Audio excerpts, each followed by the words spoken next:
Oh no, he just took himself out.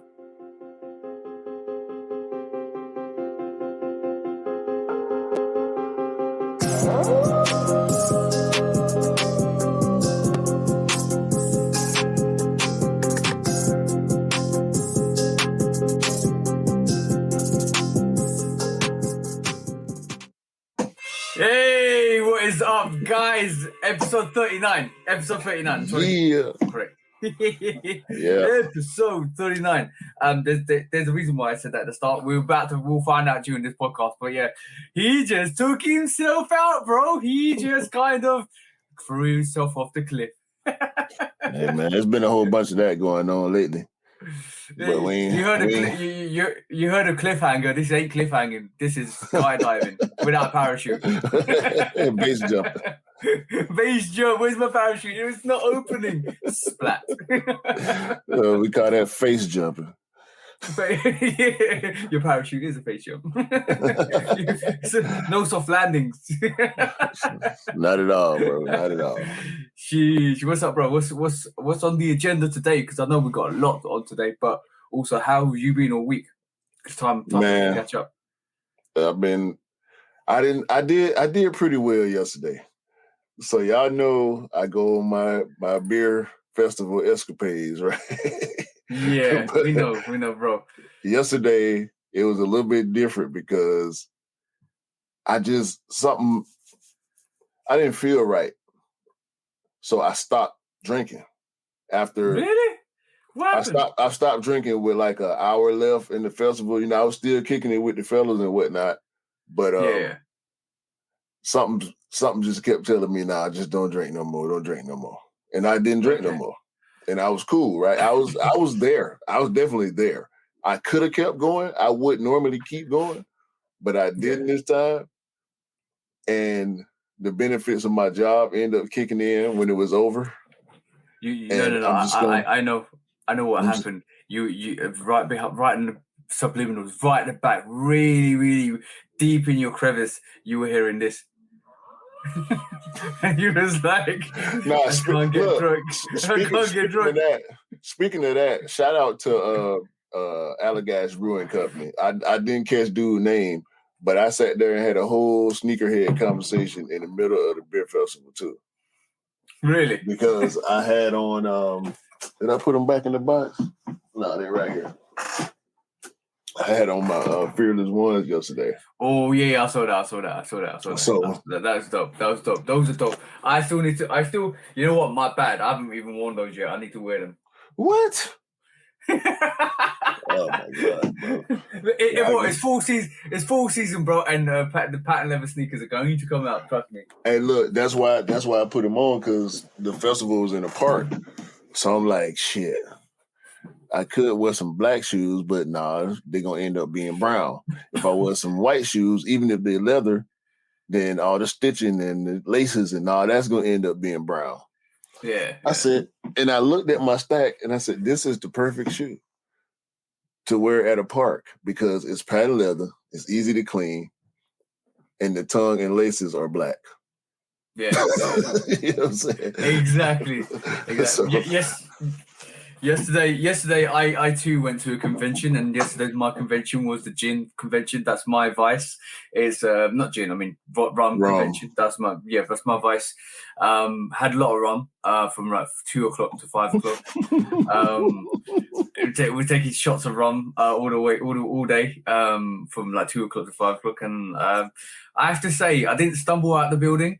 I kind of majestically walked out, 2 feet standing, and I was like, "Whew!" Now where are we going next? Yeah, that's how you want to be, bro. Like for anybody that do this type of stuff, you gotta patience, because man, look, you can see it on people's faces when you at the event, and I never want to leave an event like that looking the way some of the people look when they leave. No, I was good. By the time it was 6, 7 o'clock, I sobered up. And we was trying to get into this place. It was a nightmare. But yesterday I had my red fives on feet, bro. Look at that, 505s on feet. But I actually, my mate, I'm gonna have a word with my mate. He made me run for the bus with my 505s on. They're not bad. So They're not bad. nah. It don't matter though. It's an OG, bro. Like when OGs, OGs maintain the same amount of respect from when they were new to when they beat. Just depending on how beat they are. Like yesterday, when I got back from the festival, one of the bros, 99, was doing a get together at his crib for his girl's birthday. So we go there, and I end up wearing these. Black metallic 5s, bro. We both end up with OG 5s on, even though I started out with the ones. Yo, 5 5s. My ones got so good. dusty that I didn't want to wear them over there. You know what I'm saying? Yeah, it's good. And it's a good thing. It's a good thing I wore these too because his puppy. This man got a 8-month-old puppy that's the size of a horse, a pit bull. So it's a good thing I didn't wear my patent leather sneakers because if he would have scuffed or scratched my patent leather sneakers, 99 would be buying me a pair of Fearless Ones. But by the way, the OGs are the 505 OGs. The level on them is insane, bro. Is insane. We talked about that a while back. It's just every time you pull them out and you touch them and you look at them, it's like, yeah. Fives are great full sneaker. 5s are a great full sneaker, bro. Yeah. So like literally rock them. They're like a mini tank. Rock them, wear them. It just is really really good for like the winter time. But talking about quality, I want to just quickly show you this because this review is coming out hopefully on Thursday. But if you know the box, you know what this is. Yeah. I didn't notice. I didn't notice that little light purple Jumpman on the front. There's a different box. It's different because they've got no cement print on it. But I'll do that in the review. But bro, these I'm gonna say they're not as vivid in real life, but it's a good thing, right? Yeah. But the winterized freeze, bro, the quality on this actual leather coat is ridiculous. Yeah, that shit look crazy. That is ridiculous. That shit look like a suede jacket, dog. This is literally, you know those shearling coats, the big shearling coats that you wear.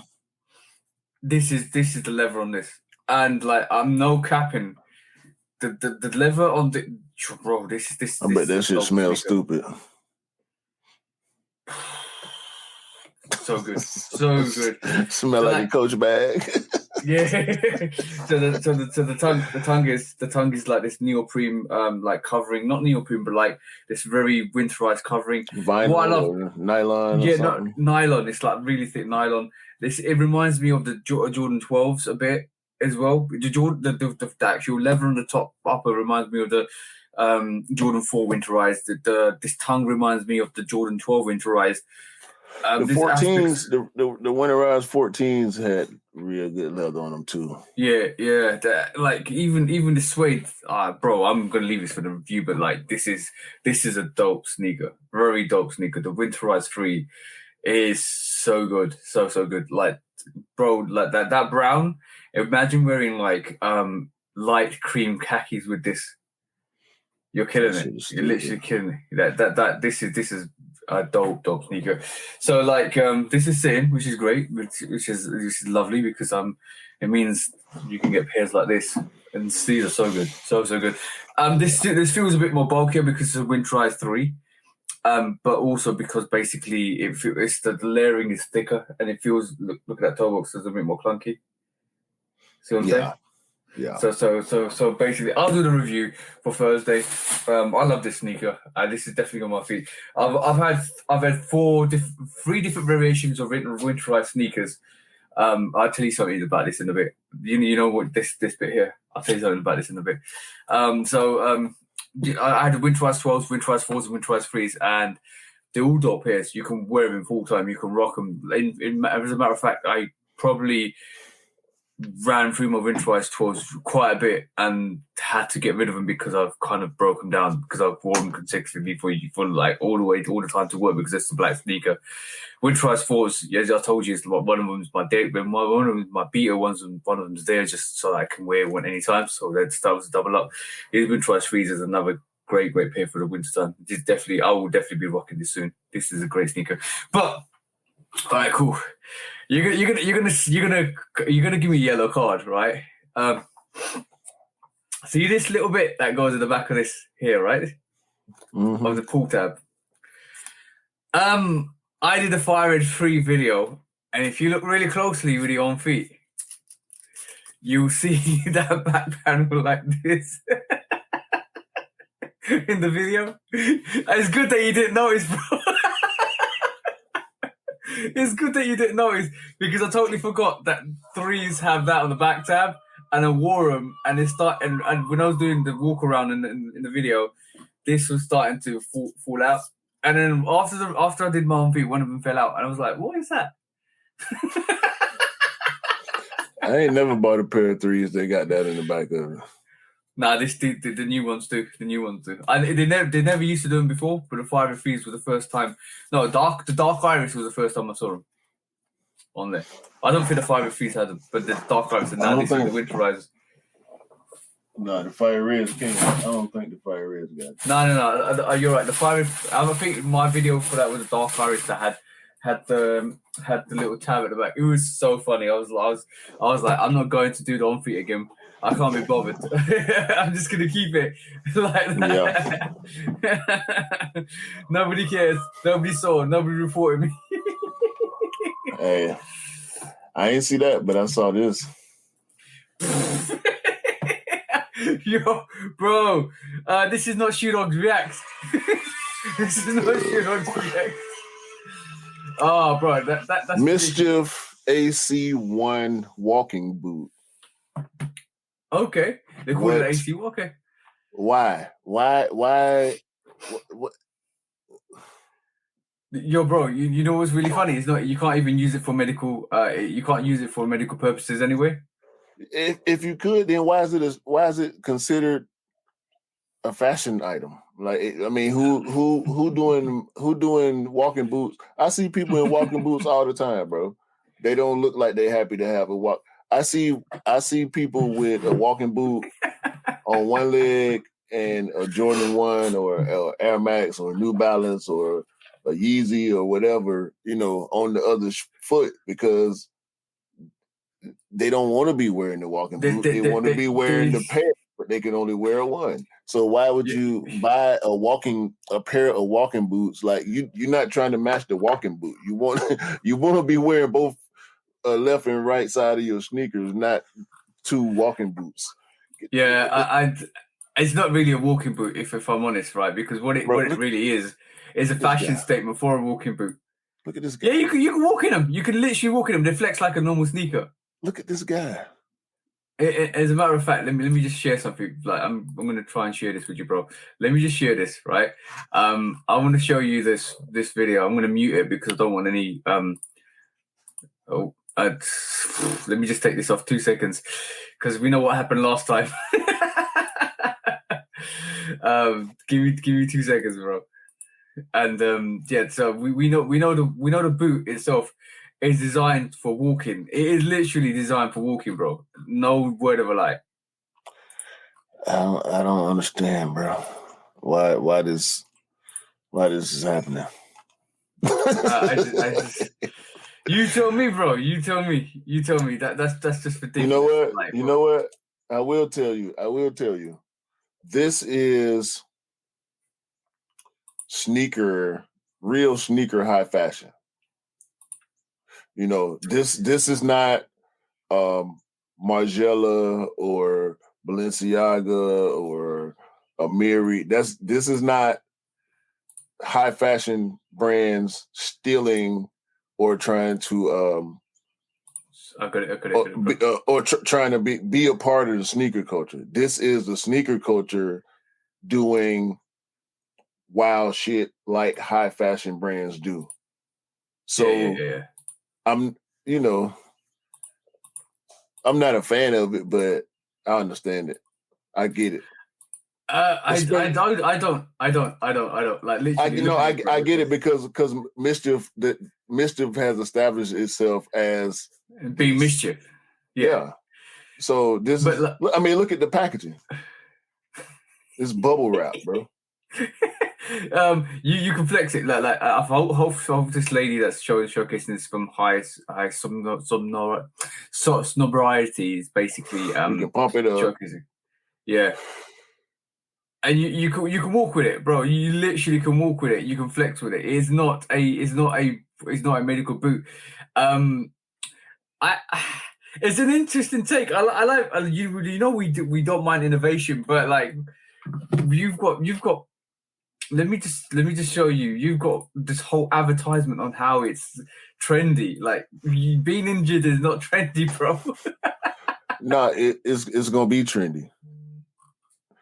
And we've already established and look decided. Look at the posters. Look at the posters for this, bro. Yeah, I mean, come on, bro. That's what I'm saying. Look at this guy. Look at his fit, bro. Like who dressed? If you ain't a rapper, you ain't dressing like that, bro. Yo, I won't be surprised if rappers start wearing this. No, it's. I don't know about this one. Somebody is though. Somebody definitely. There are a select few people that really do this. Now with the cover on it, it looked more reasonable.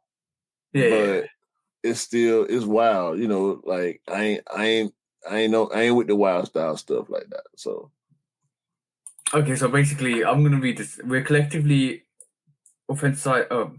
Basically, I'm just gonna read from there. No longer let's push the envelope on the footwear. What footwear is? Footwear should be anything that you wear on your feet. So basically, that's true. Made of flexible mold rubber.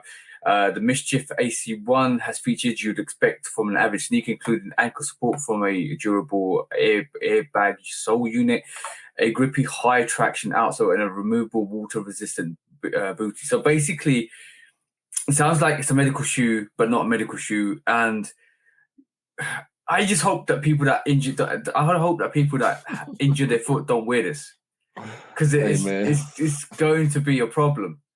No. Because ain't no. I mean, if you broke your foot, don't go and put some mischief on your feet.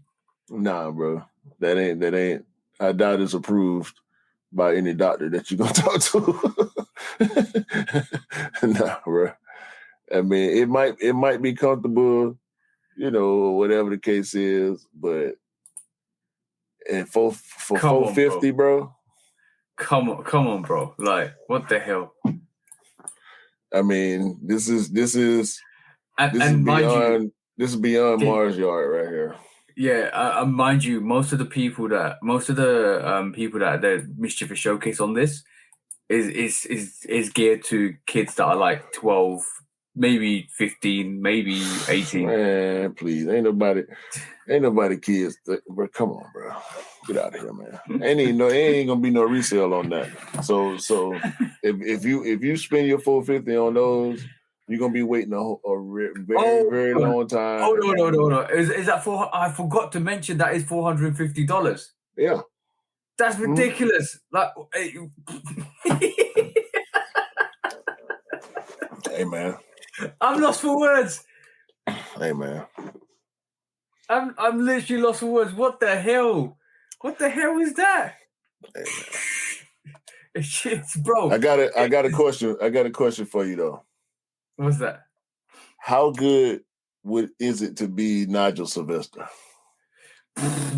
Bro, this is the other thing I was going to bring up today. How good is it to be Nigel Sylvester, bro? That's dope. That you know what I'm gonna say the sequel is better than the prequel. So this is the first one for those of us that's watching. The first Nigel Sylvester Air Jordan 1 High, distressed all over with the mini swoosh on the toe. Like people, this is a grail level sneaker for a lot of Yeah. people. I can't disagree. It's got the pre-distressed bottom and all that. Kind of similar to the what we're gonna get with the Lost and Found as Chicago. far as Yeah, soul. Chicago. But this week, Mr. Sylvester, who is known for rocking the most exclusive Nike SBs and he got the Jordan 4 SBs. He did them. He did them like 3-4 weeks ago on IG. Like, Yeah. you know, he get the samples. He's a wear tester because he is a professional athlete. You know what I'm saying? Yeah. He does the most. Follow him on Instagram, bro. His videos are live. He one of the best extreme sport athletes, I think, in recent times. Okay. But yeah, man, these black Nigel Sylvester Jordan 1s are a problem. Yeah. I think I'm gonna say this, they're better than the first ones. Yeah. I like them. I'm drawn to them more than the first pair. I haven't got the first pair. I was tempted to actually get them. I was tempted to get them a couple of months. Maybe the start of this year. I was actually eyeing up the Nigel Sylvester Jordan 1s, but now I'm like, I want those instead. I want the black pairs instead. You know what really kills it is that red bottom. Red bottom on that. This so dope. Like, I mean, it's the flip of the first one. You know what I'm saying? Because he did the black tongue, black laces, and this one got the. I mean, this is crazy, bro. This is crazy, and he does it the right way. I don't know if it's up to. I don't know who it's up to, but Nigel Sylvester does it the right way, and it's been space. You know what I'm saying? It's been time. His what he does as far as his profession speaks for him. Mm-hmm. You know, he quiet. He pretty quiet as far as words, but he let his actions speak, bro. And this sneaker right here just another example of that. So I rock with Nigel Sylvester the long way. And I'm rocking with this sneaker the long way also. It's gonna be hard to get, man. I mean, definitely. And then Nigel Sylvester's first pair came out 4 years ago. Exactly. So from you see what I'm saying? Mm-hmm. Like the mystique of that shoe is had all these years to breathe and grow and resonate with the culture. And now it's a classic. It's a classic. That the first pair is going for like £650 in my size. So right. for like that has had the right amount. I would say the Nigel Sylvester Jordan 1. All right, cool.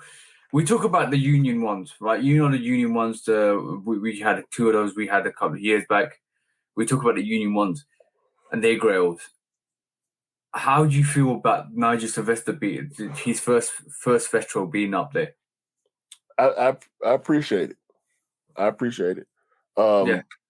And this one gonna be there too. Hopefully, yeah. Because the culture is a little different. So I think the respect level on certain stuff ain't where it should be based on. These are going to be a problem. These are definitely going to be a problem. Yeah, easily a problem. But what I'm trying to say is, we got the Union ones. I think they're the most iconic outside the OGs. They're the most iconic grails. The Union ones, right? For Jordan ones. I would say Nigel Sylvester. I would say arguable. Nigel Sylvester. It's arguable. But in terms of collaborations, it's one of them. I mean, Jordan 1, it's the first thing I think about. Yeah, the Jordan 1 Union is probably better than the Jordan 1 not for resale, hands down. I would also argue with the New Beginnings pack. Also, I would also argue they're probably better than the 85 cut Jordan 1s in terms of what they represent. Also, but when we talk about Nigel Sylvester's release, and I'm talking about this white pair first, and now we've seen this black pair, I think it's not far behind that Union pack. Me personally, because I think that Nigel Sylvester first iteration with that that de-stress, decreased everything, vintage look, all almost yellow with a red bottom and black, like I said, black tongue, white laces, and black inner lining. That to me it's a very iconic, rare sneaker that you don't see a lot of people talking about either. Yeah. And yeah, that's the one. And now we've got this new black iteration, and you're like, oh damn, wow, where did that come from? I would say both of that. If that releases, I'm not being a hype beast or anything, but I think like in general that pack, if that black pair comes out soon or next year, those two are not on par, but chasing the Union one in terms of grail status. Because for me personally, the Union pack, if you're a Grail enthusiast in terms of Jordan 1, the Union pack is a must have, and this comes shortly after. Because I think Union got this 2-1. What do you mean? Union got this pack 2-1, but both the Union ones versus this black one, because I like this black one better than the white one. Yeah. So I'll give it a Union edge 2-1. Yeah, that's what I'm saying. That's what I'm saying. It's not far behind. That like if you think about this is very blasphemous, but if you think about the Travis Scott ones or the Travis Fragment ones, or if you talk about the resells, in terms of that's proper hype beast level. Like, see what I'm saying? But I ain't heard any lot of people talk about the Nigel Sylvester Jordan 1, the original white version. This new black version. I would say the new Love pack is ahead of this. Yeah. Because I mean, it was 4 colorways. It's a lot of ones, bro. It's a lot of ones that I think give this pack a run for its money. But this black one, I think this black one alone, I think is pretty high up. Yeah. I think in terms of being a pack, this black one slightly carries the white variation, but the white one is super dope. Anyway, like from my perspective, I would say, yeah, good. That's an excellent collaboration. That is dope. Yeah, I like that a lot. Yeah, that's killer. now imagine both of them together. Like, that is just dope. I don't even want the white one. I just want the black one. I ain't gonna front. I just want the black one, bro. That's hard, dog. Yeah, you know what? It's so like a yin yang. It's like a yin yang, one of the yin yangs, but with the red outsole. Yeah, we waiting on details, man. I mean, he wearing them, so he gonna drop them. I mean, not he gonna drop them. They gonna drop them because he want them out there. He want them skated. He want them road. He want them rock. He want them on the street. You know what I'm saying? So shout out Nigel Sylvester, man. Yeah. I'm speaking of high end, bro. I wanted to show you this because this to me is proper high end sneaker action. You know what I'm saying? Mosh is that's the couple episodes ago we was talking about customs, the Black Panther customs. Yeah. How weak the Black Panther Adidas was, and it was Mosh. Mosh is the guy that's out. One of the guys that's out here. He's on a shoe surgeon type level. You know, everybody knows shoe surgeon. You know your Vic Almighties and like the real big customizers that's doing really crazy work, DMC Customs and guys like that. Mosh, bro, this is I really, really, really like this shoe. Is this the Freddy Krueger version of the shoe? Yeah, the Mosh Funner. Yeah, because Mosh got his own brand, so I've never really looked at any of his stuff, to be honest with you, because I know a lot of it be real pricey. But this here, this is worth looking into for me. This is crazy. This is how you do high-end sneaker. Balenciaga and Margiela and all them, they need to pay attention. If they want to impress us, this is how you do it right here. I mean, come on, bro. Look at him on feet. They're dope. They're dope. But I'm going to show you something even more doper. Not I can't say dope, more doper. I'm going to say equally as dope as These 300. marshmallows. He won 300 for these, by the way, and I get it. I Yeah. get 300 for this versus 300 for a J Balvin Jordan 2. Yeah, I get 300 for this rather than 450 for a medical shoe. Exactly. It's a fake metal, a costume fufu medical shoe. Yeah. Oh, by the way, I'm gonna share this with you, bro. Look at that, Cool Kai coming in with another. Bro, I saw these. Yo, bro. Like I told you, equally as dope. Yeah. I'm gonna say like this. I'm gonna say this reminds me of the what do you call it? Who's that? Zion 2, sorry. Zion 2 videos. Yeah, this reminds me a bit of Zion 2 videos. This the Scarecrow. Scarecrow cool guy. Bro, look at the glow. That's glowing hard too. Yeah, and the back of that. Hey, yeah, that's dope. I love Halloween sneakers, and we will be talking about Halloween sneakers hopefully on the 30th of October when we record. But like, bro, that is dope, bro. The Argyle on that back tab, man. I mean, on that heel. Yeah, it's the Scarecrow Kai. These are nice. These are actually nice. I like unique looking sneakers. This is definitely one of them. And shout out to Cool Kai for doing that, because this is amazing. This is absolutely phenomenal. For sure, man. I mean, you know what? I'm gonna reach out to Rick and see if, because I know he gonna get these. I know he gonna have his hands on these. He get all the Kais, so I'm gonna reach out to him and see if I can't get a pair of those for us to look at. Yeah. Rick, if you're looking at this, give us a pair of those Cool guys. Now he get his hands on everything, bro. He got the locks. Actually, he got the locks. Cool Kai collab, and he got them signed by the whole group. So yeah. So next up. You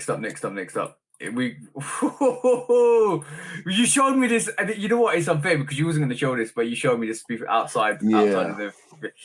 This one, I know this is going to sit. This is going to sleep. This is going to be sitting. This is going to go on sale. But that's 312. That's hard. Yeah, the 312 is lasting, bro. It's lasting longer than I thought it would. Because I got the Toro Bravos. I got the Toro Bravo 312. Bro, yeah, I had the bread 312 low. I actually got rid of it. Gave it to one of my partners, but this. So you remember the Chicago 312 a couple of months ago? Yeah. And it's been selling out. I've seen 312s on feet, out in public and whatnot, and they not going away. And this colorway. Are we saying this is the next Spizike? I think so. I think it's close enough to Spizike level for it to last. So are we also saying that Jordan Brand flung enough shit on that wall and one of them actually sat and said stuck? Look, bro, and look. I'm going. I got something to talk to you about off camera too, but the 312 is not for us. It's for the French, for the casual. You know what I'm saying? Like, we pick and choose because we see everything. So we no. Don't get me wrong, bro. I like the 312. I like the medicine. No, 312. I do too. I'm just my whole quote of they threw enough shit on the wall and something actually stuck is the fact that they've thrown so much things out there in terms of different silhouettes, different colorways, different variations, different this, different that, and finally something like the Spizike is actually like popular. And don't get me wrong, I've been looking at the Spizike for quite a while. I like the 312 way better than the Spizike. I'm a 5 guy. I don't like the 5-4 thing. Yeah, on the Spizike, it don't work for me. I kind of think it's very vintage looking and rare. You don't see a lot out there, which is a great thing, because when you wear it, people are going to be look at it like, oh damn, what the hell is that? I see Spizikes. I see Spizikes. I don't see Spizikes here, bro. But like because obviously we live where we live, and you live in the States, which is more popular. But I don't see a lot of 312s out there either. And if I wore my Toro Bravo 312s, people would be like, what are those? Because they don't understand. They don't understand it. If you get this shoe and you already said you want this shoe, yeah, I kind of want it too. It's a point of I want it to. I will have it. That's my state. You know what actually did this for me with that sneaker is that sole. Like look at the gum sole. Gum bottom. Yeah. It's that gum sole, that gummy sole is so good. I love the fact that the aqua blues on that swoosh and that strap. It looks like it's got some red deep Chicago coloring on the eyelets and the tongue as well.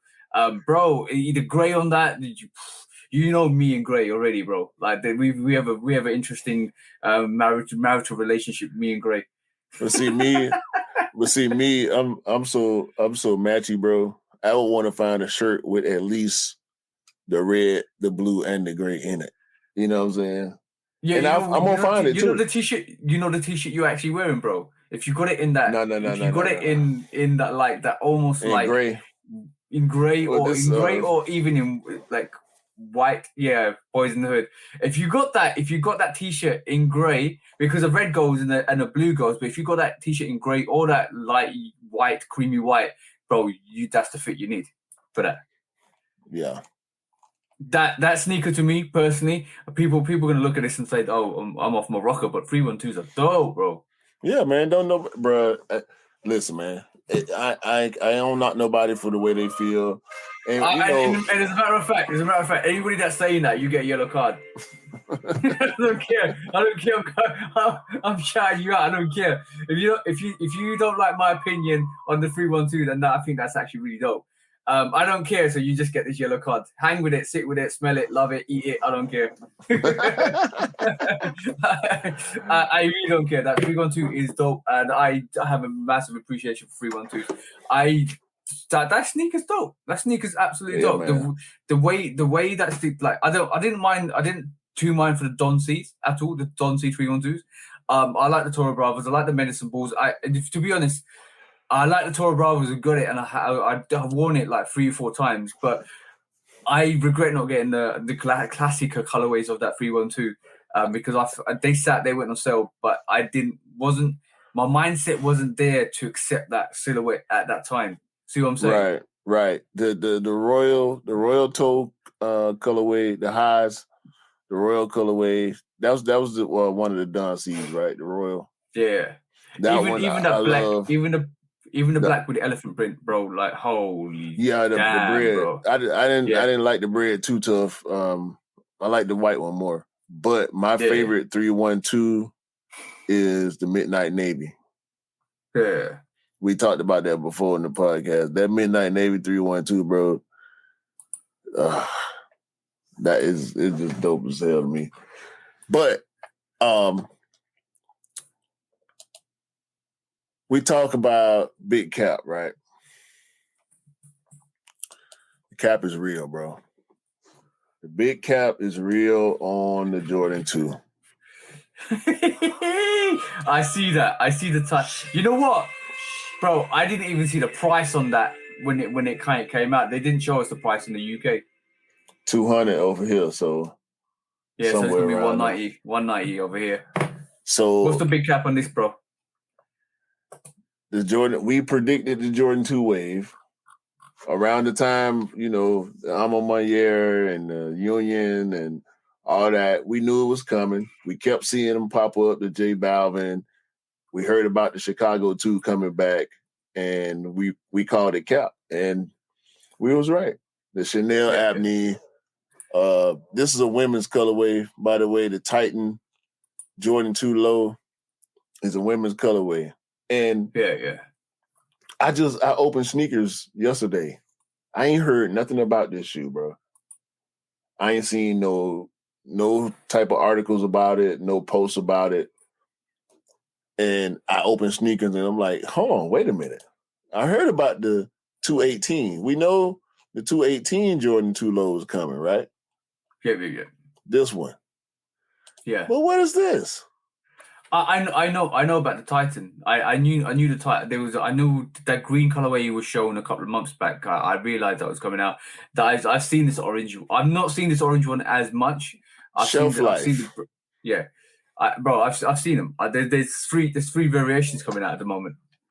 This is almost like the first thing I thought about when I saw it was the Mason Chateau. Yeah. But I think this is way cleaner than the Mason Chateau. What do you think? What do you think's gonna happen? What do you think is gonna happen to these? Because I know what's gonna happen to them in the UK. They're gonna sit over there. Yeah, they're gonna sit over here.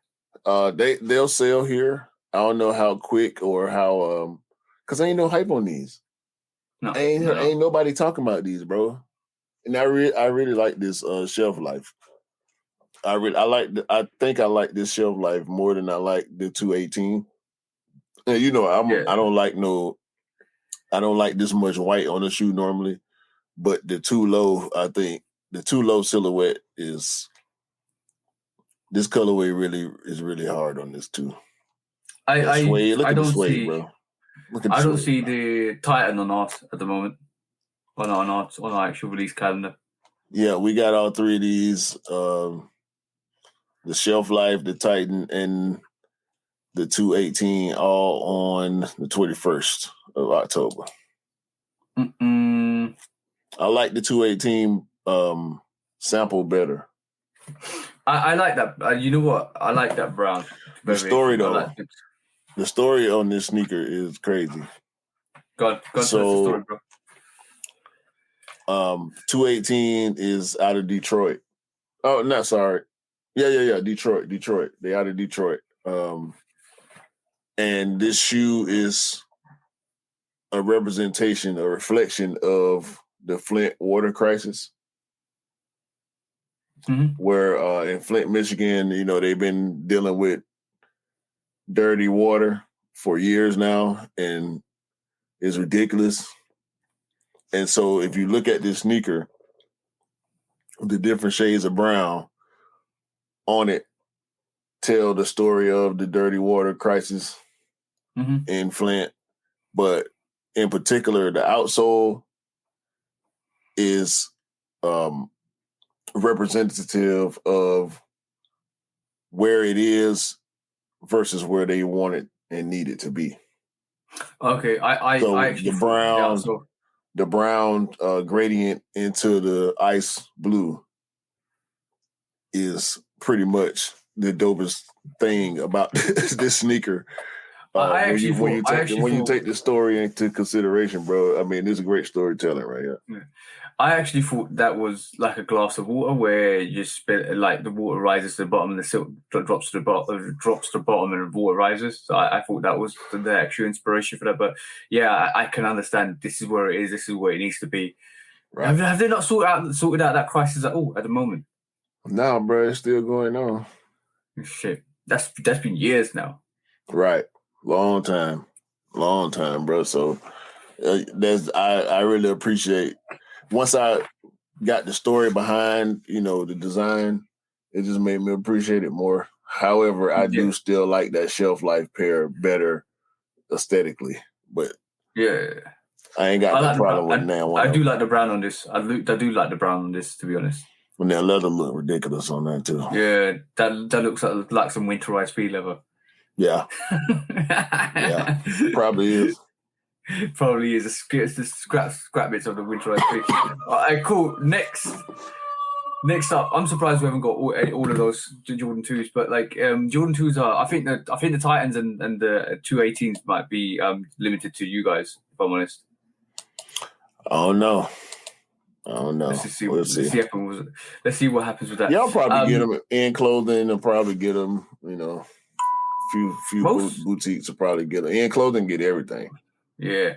Next up, bro, is this. You showed me this week.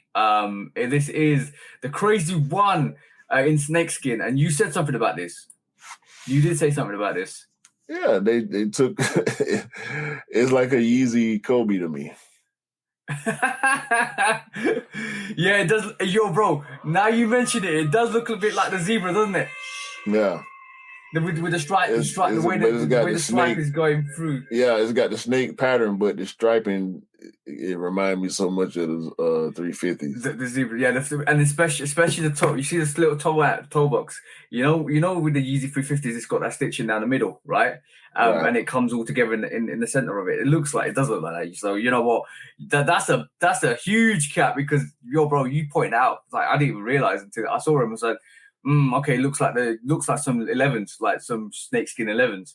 And then he was like, no, bro, it looks like a 350 zebra. I was like, shit, you know what? You're right. You know what? You're right. And on that note, like I say, yellow card to you, Adidas, for keeping up that whole agenda on Kanye West at the moment by copying his stuff. I mean, we love it when you're consistent like this. Yeah, it keep us talking. Yo, that's. I don't know. This is Kobe's first original signature sneaker, isn't it? The crazy one.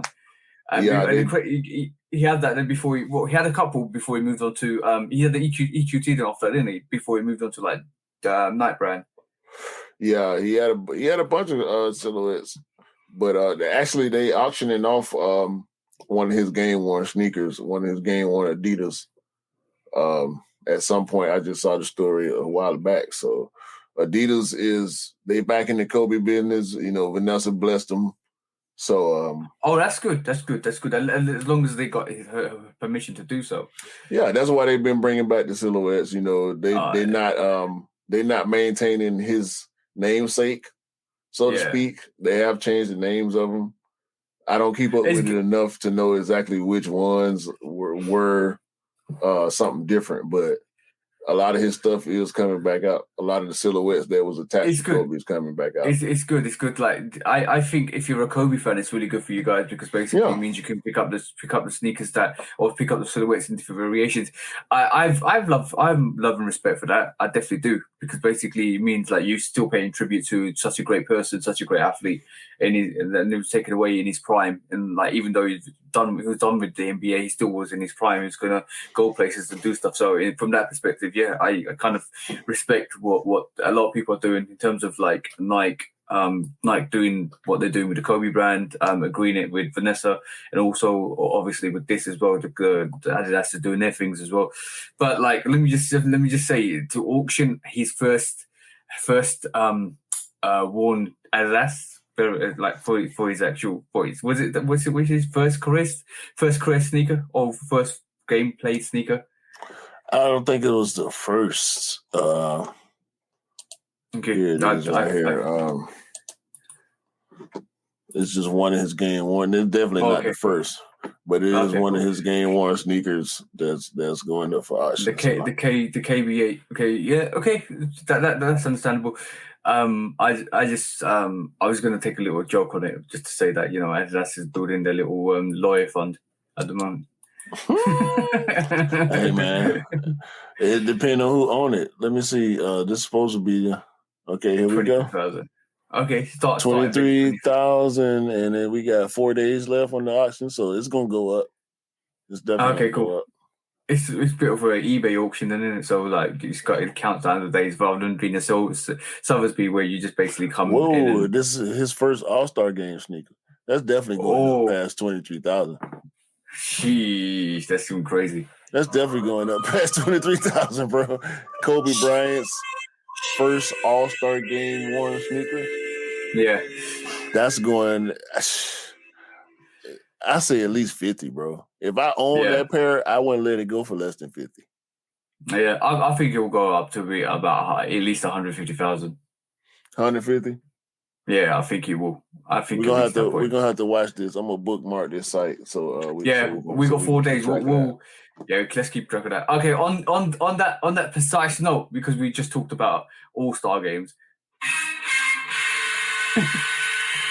I got loose shoes enough for you, bro. Today it is we're gonna have a look at. We're gonna do it a bit different. We're gonna divide the years into 4 months. So we got January, February, March, April. Yeah. May, June, July, August. Yeah, September, October, November, December. Right, you got three choices there. 4 months, and the name of the game is to give me what month you would lose for sneaker releases. What month would you lose for? What month would you choose for sneaker releases, and what month would you dump for sneaker releases? So you got to remember, within that segment of 4 months, you got January, February, March, April. No. I got you. So we're going in thirds instead of quarters. Yeah, we're going in thirds instead of fourths. Would you lose the first third, the second third? First quarter, second quarter, or last quarter. And it's still remember, thirds. It's still thirds. Yeah, sorry, it's thirds. Yeah, one talking quarters. So one third, 2/3, and 3/3. So you answering this one too. So I'm going to answer it, but let me just remind you of the key facts here. During one of those months, you've got All-Star Weekend. I know, bro. You ain't got. I already know. During the other months, you got Black Friday and Cyber Monday. Yeah, and all the full releases, right? Yeah, and the middle month, you got all the summer, spring releases. I already know.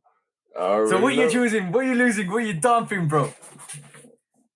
So I'm choosing.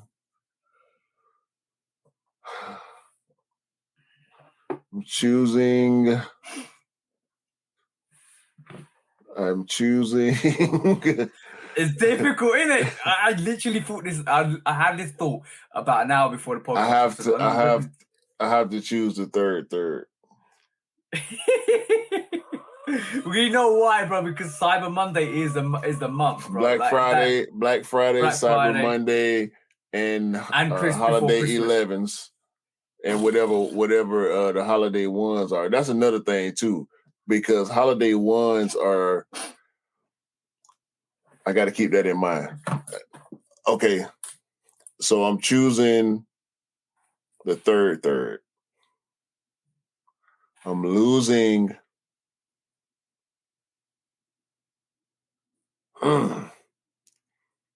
I'm losing the second third and dumping the first third. Because you're dumping.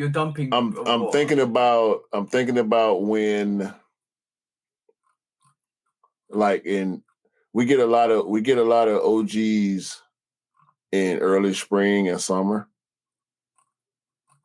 Okay. In recent years, we get a lot more OGs than we do in the beginning of the year. Like All-Star, and let's be honest, All-Star has been kind of a letdown for the past couple of years. Yeah. And you can blame it on whatever you want to blame it on, but All-Star has been like the All-Star dunks and the Jordan 1 mids, and not like, come on, bro. Okay, let me LeBrons and KDs and the Kyries, like, come on, bro. Yeah, but let me give you a couple. No, I know New Beginnings pack, all that, Black Cement Freeze, the Fearless Freeze, the Fearless, but Cardinal threes, bro. No, UNC ones, off white, the Muslims. Yeah, bro. There's been quite a bit, even with the varsity OGs though. Yeah, we don't get OGs for All-Star.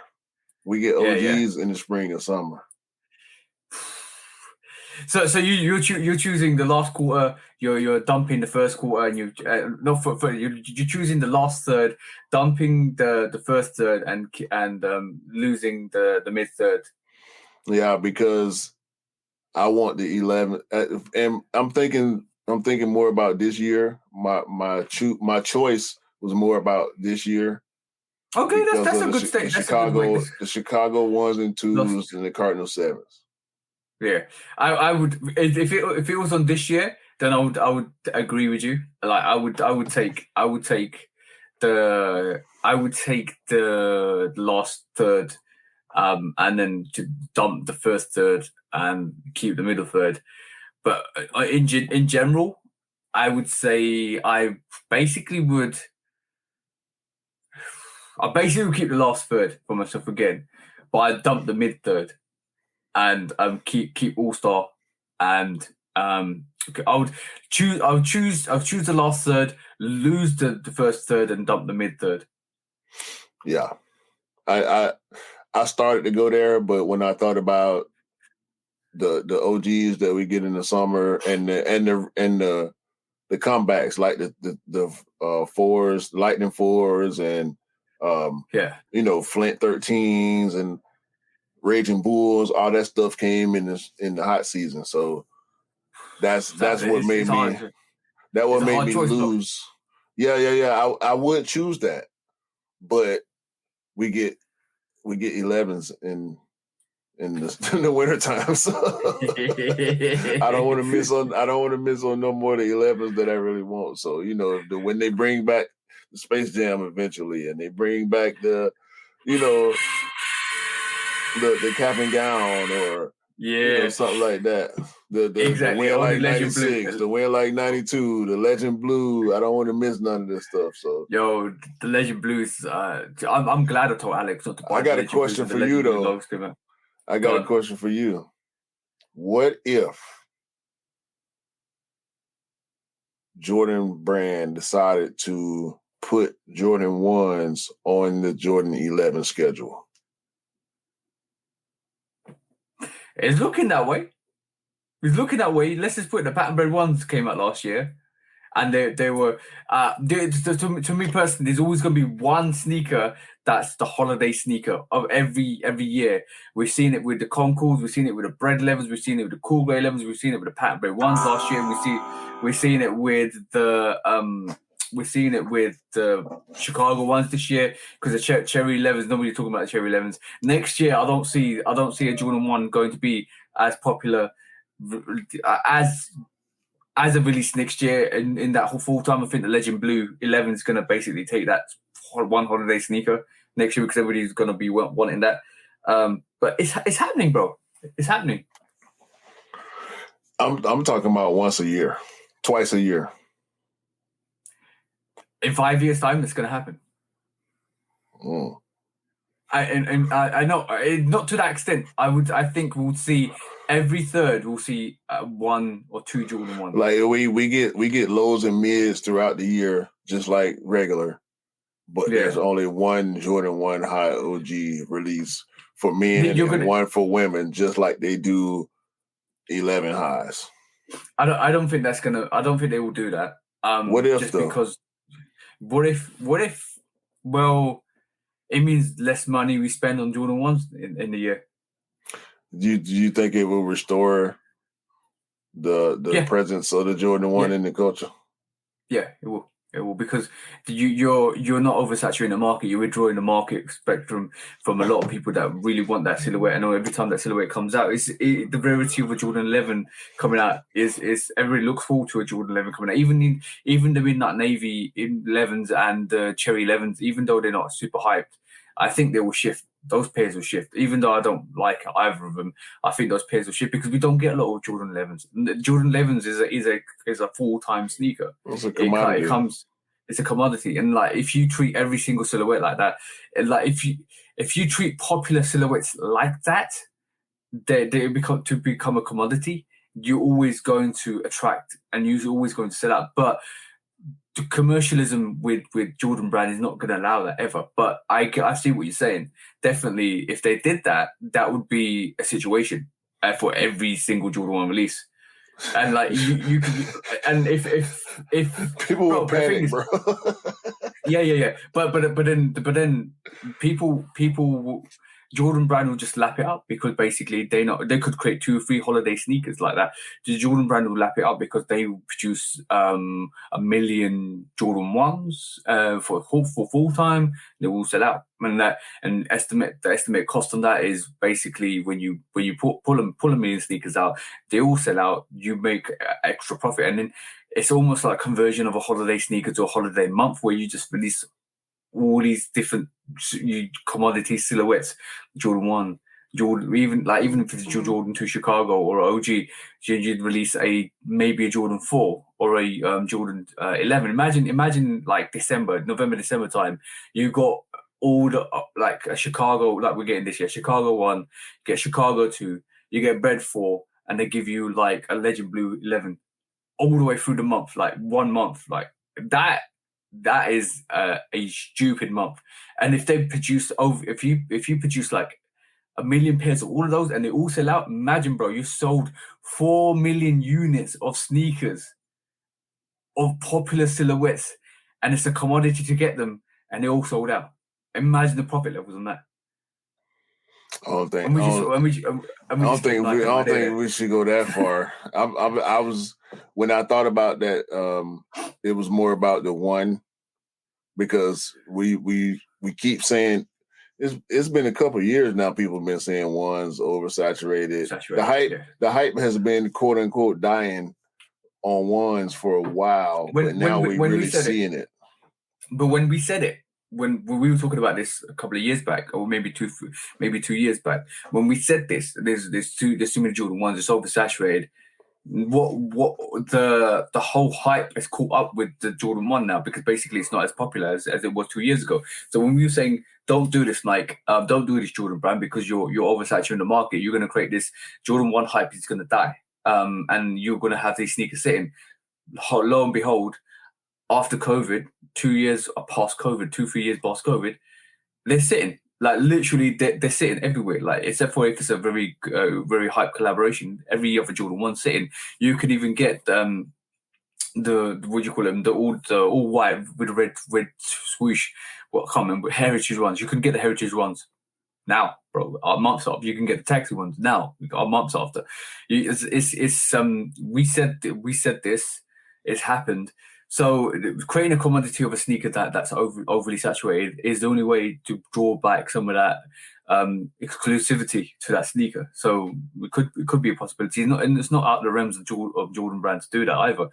But the thing is, with the Jordan 1 at the moment, you've got the comfort, you've got the Zoom comfort, you've got the lows, you've got the mids, you've got the 80. Bro, on a serious level, you got the 85. You got the 85 cut. Then you've got the new reimagination cut. Then you've got the OG. So if you think about it from that perspective. There's so many different variations of that Jordan 1, and they've created this off their back, because basically they've given you the 85 cut, they've given you the reimaginations, they're giving you the OG cut, they're giving you different silhouettes, they're giving you different colorways, different designs. And it's almost like we're going to give you constantly. We're going to give the COJP, even though, like, let's just talk about the COJP. When that originally came out, it was super limited. When it actually re-released, they released loads more pairs. You've got the Midnight Navy, you've got the Silver Pack. Then they even released a different variation of that COJP, which is the Bordeaux variation, but they don't call it a COJP, but it looks like a COJP. They did the Biohacks, which is another sneaker that looked like a COJP because of that silver tick. Then they're releasing the Gorge Green, which is another variation of a potentially linked to the COJP, but it's not COJP because of the tongue is not leather. It's still got the bubble on the actual wings logo. It's still got the silver tick. It's almost like you creating so many little niches within the Jordan 1 that you can never claw it back to being exclusive, because it's like, how do I go from releasing all of these variations, all of these reimaginations, all of these like high cuts, OG 85 cuts, to now just producing like one silhouette, one release every year? I don't think that's possible, unless in the year rotation, and unless in the year rotation, what they end up doing is 1 month to give you an 85 cut, the next month to give you a Zoom comfort, the next month to give you a comfort, the next month to give you a reimagination, the next month to give you an OG, the next month to give you a couple of silhouettes. That's the only way I can see it going, because at the moment, a lot of people are fed up. Like, a lot of people are fed up with the Jordan 1. That's based on how easier it is to pick them up. That's based on the fact that there's loads more pairs out there of different color blockings, different kind of variations, different kind of looks and styles, aesthetics, and blah this and blah that. And on top of that, we mentioned the collaborations, bro. We have not mentioned like the Nigel Sylvester collaboration that we looked at earlier. We haven't even mentioned the Travis Scott collaboration that keeps coming out, keeps giving, and it will eventually stop giving because everybody will fall out of love with it. But we haven't even touched the surface, and now you're thinking that's one silhouette, bro. This is one silhouette out of the whole Jordan pack. We like everything between 1 to 14, which is quite popular and gets released constantly. That's just one, bro. But that's the one. I mean, literally, it is the Jordan 1 is the reason why. It wouldn't be no others if it wasn't for that one. If that one didn't work, that's why the hype that was what it was before, what it was during the pandemic, what it is now, or the lack thereof, is all relevant. In my opinion, it don't matter what they do with the one, as long as the colorway is good. They can do whatever we know they're gonna try stuff. They tried stuff in the past, it didn't work. We had the Jumpman on the back of highs, and we got, like you said, the Zoom Comfort, the Zoom High, the 85 cut, the low, the OG low, mids, the SE mids. Like it don't matter what they do, as long as it's dope, they're gonna always sell, bro. It's a staple. But as far as hype is concerned, people not caring as much, I don't think has as much to do with the sneaker itself versus the pop culture and the way the Panda has kind of overtaken the Dunk itself. Not even just the Panda colorway. The Panda colorway, I think, is up there as far as dunks are concerned. But the Dunk itself has kind of taken some steam away from the Jordan 1. They look so similar. They a lot less expensive. In some cases, easier to get. Humans aren't stupid, and they're very fickle. If they see something that's really similar, and you got to really think about the commercial user rather than the sneakerhead, because basically the commercial user's thinking this silhouette looks similar to this silhouette. This silhouette's cheaper. They're not worried about quality, because obviously they're just normal sneaker people. They're normal consumers, casual consumers, and then they're looking at that. Okay, cool. That silhouette's like that. That silhouette's like that. That's cheaper than that. Well, I'm going to go with a cheaper option. If it's in store. So that's the reason why Pandas always sell out, and that's the reason why Dunks always sell out. But the Dunk is a predecessor to the Jordan 1 hype. So the Dunk hype came way before, and what's happening with the Dunk is what happened with the Jordan 1, and what's happening with the Jordan 1 is what's going to happen with the Jordan 4, and what's happening with the Jordan 4 is going to happen with the Jordan 3 and the 2, and what's going to happen with the Jordan 2 is going to happen with the Jordan 5 and 6. We know that already. We know what the schedule for the next 20 years is. That's the schedule for the next 20 years. That's how they're going to introduce your favorite silhouette to the audience, sort of wider range, wider people to buy. But like, it's really funny that we came full circle, because when we talk about the reimagination, like they grabbed the reimagination and they threw that at the Jordan 1 and gave it this vintage look and all of that, and then so many people want it. Now they've just taken that little idea and thrown it to the Jordan 3, and now we're going to get the white cement 3s as a reimagination. Then they're going to do the same thing when throw it to another silhouette. And like when I say how much shit can you throw at a wall before it sticks, that's what the whole conversation was about. Is you can throw Zoom Comfort, you can throw some Comfort, you can throw some Jordan 1 loads, you can throw some OG loads, you can throw this and that all against the wall. Whatever sticks and whatever becomes popular and a trend, almost kind of like is the next way through. So we saw the 85 OG high cut come through. We're seeing the vintage look come through, because people who created vintage shoes before Nike and Jordan did it, and then Nike and Jordan saw it was a popular trend, and they actually said, all right, cool, that shit stuck to the wall, now we're going to grab that and actually do it ourselves. But and they did it the best. They did it the best. They brought in people like Virgil, people like Travis, all the collaborators. I'm on my year, like people that got they finger on the pulse of what's going on, and they gonna run with it, and they gonna do it at a higher quality level. They're gonna do it at a somewhat reasonable price point, and it's gonna be a limited quantity, and so it's gonna drive that wave. Vintage shops, like we got whole vintage festivals and I mean, for lack of a better term, festival conventions and whatnot. It's not only SneakerCon. Like there's conventions. I know one particular in Atlanta that's happening like every other weekend or something like that. Big old vintage convention, bro. Buy, sell, trade. and people go there, and it's all type of everything, bro, from sneakers to clothing to memorabilia. Like it's a whole wave, and they caught on to the wave. Everybody caught on to the wave. New Balance, Adidas, everybody caught on to the wave. Some do it better, and some have better minds. The thing with big businesses is they have to play catch up with trends. They have to play catch up with trends. So like when we saw the whole vintage look come out maybe 5 years ago, maybe, then Jordan Brand had to kind of pattern it themselves. Create the authenticity, test it, trial it, and all of a sudden we see it more and more over the last 2 years. That's how it evolves into. They did it with a word. They began to dominate the vintage sneaker space with one word: sale. Yep, exactly. When the gym red ones was the first time, I think. No, the Obsidian ones was the first 2018. Was 2018 when they started putting some sale on that Jordan 1, and everyone was like, "What the hell is this?"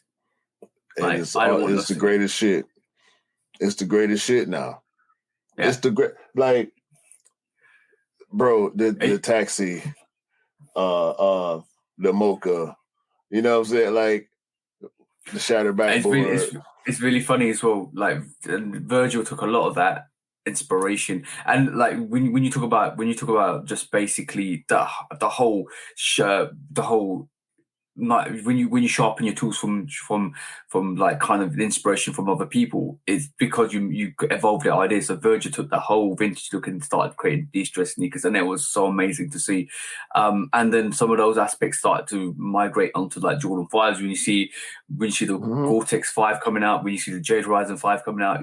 And which is ironic, about 5 or 6, maybe even 7 years ago, you would be saying, I don't want my soles to go piss yellow.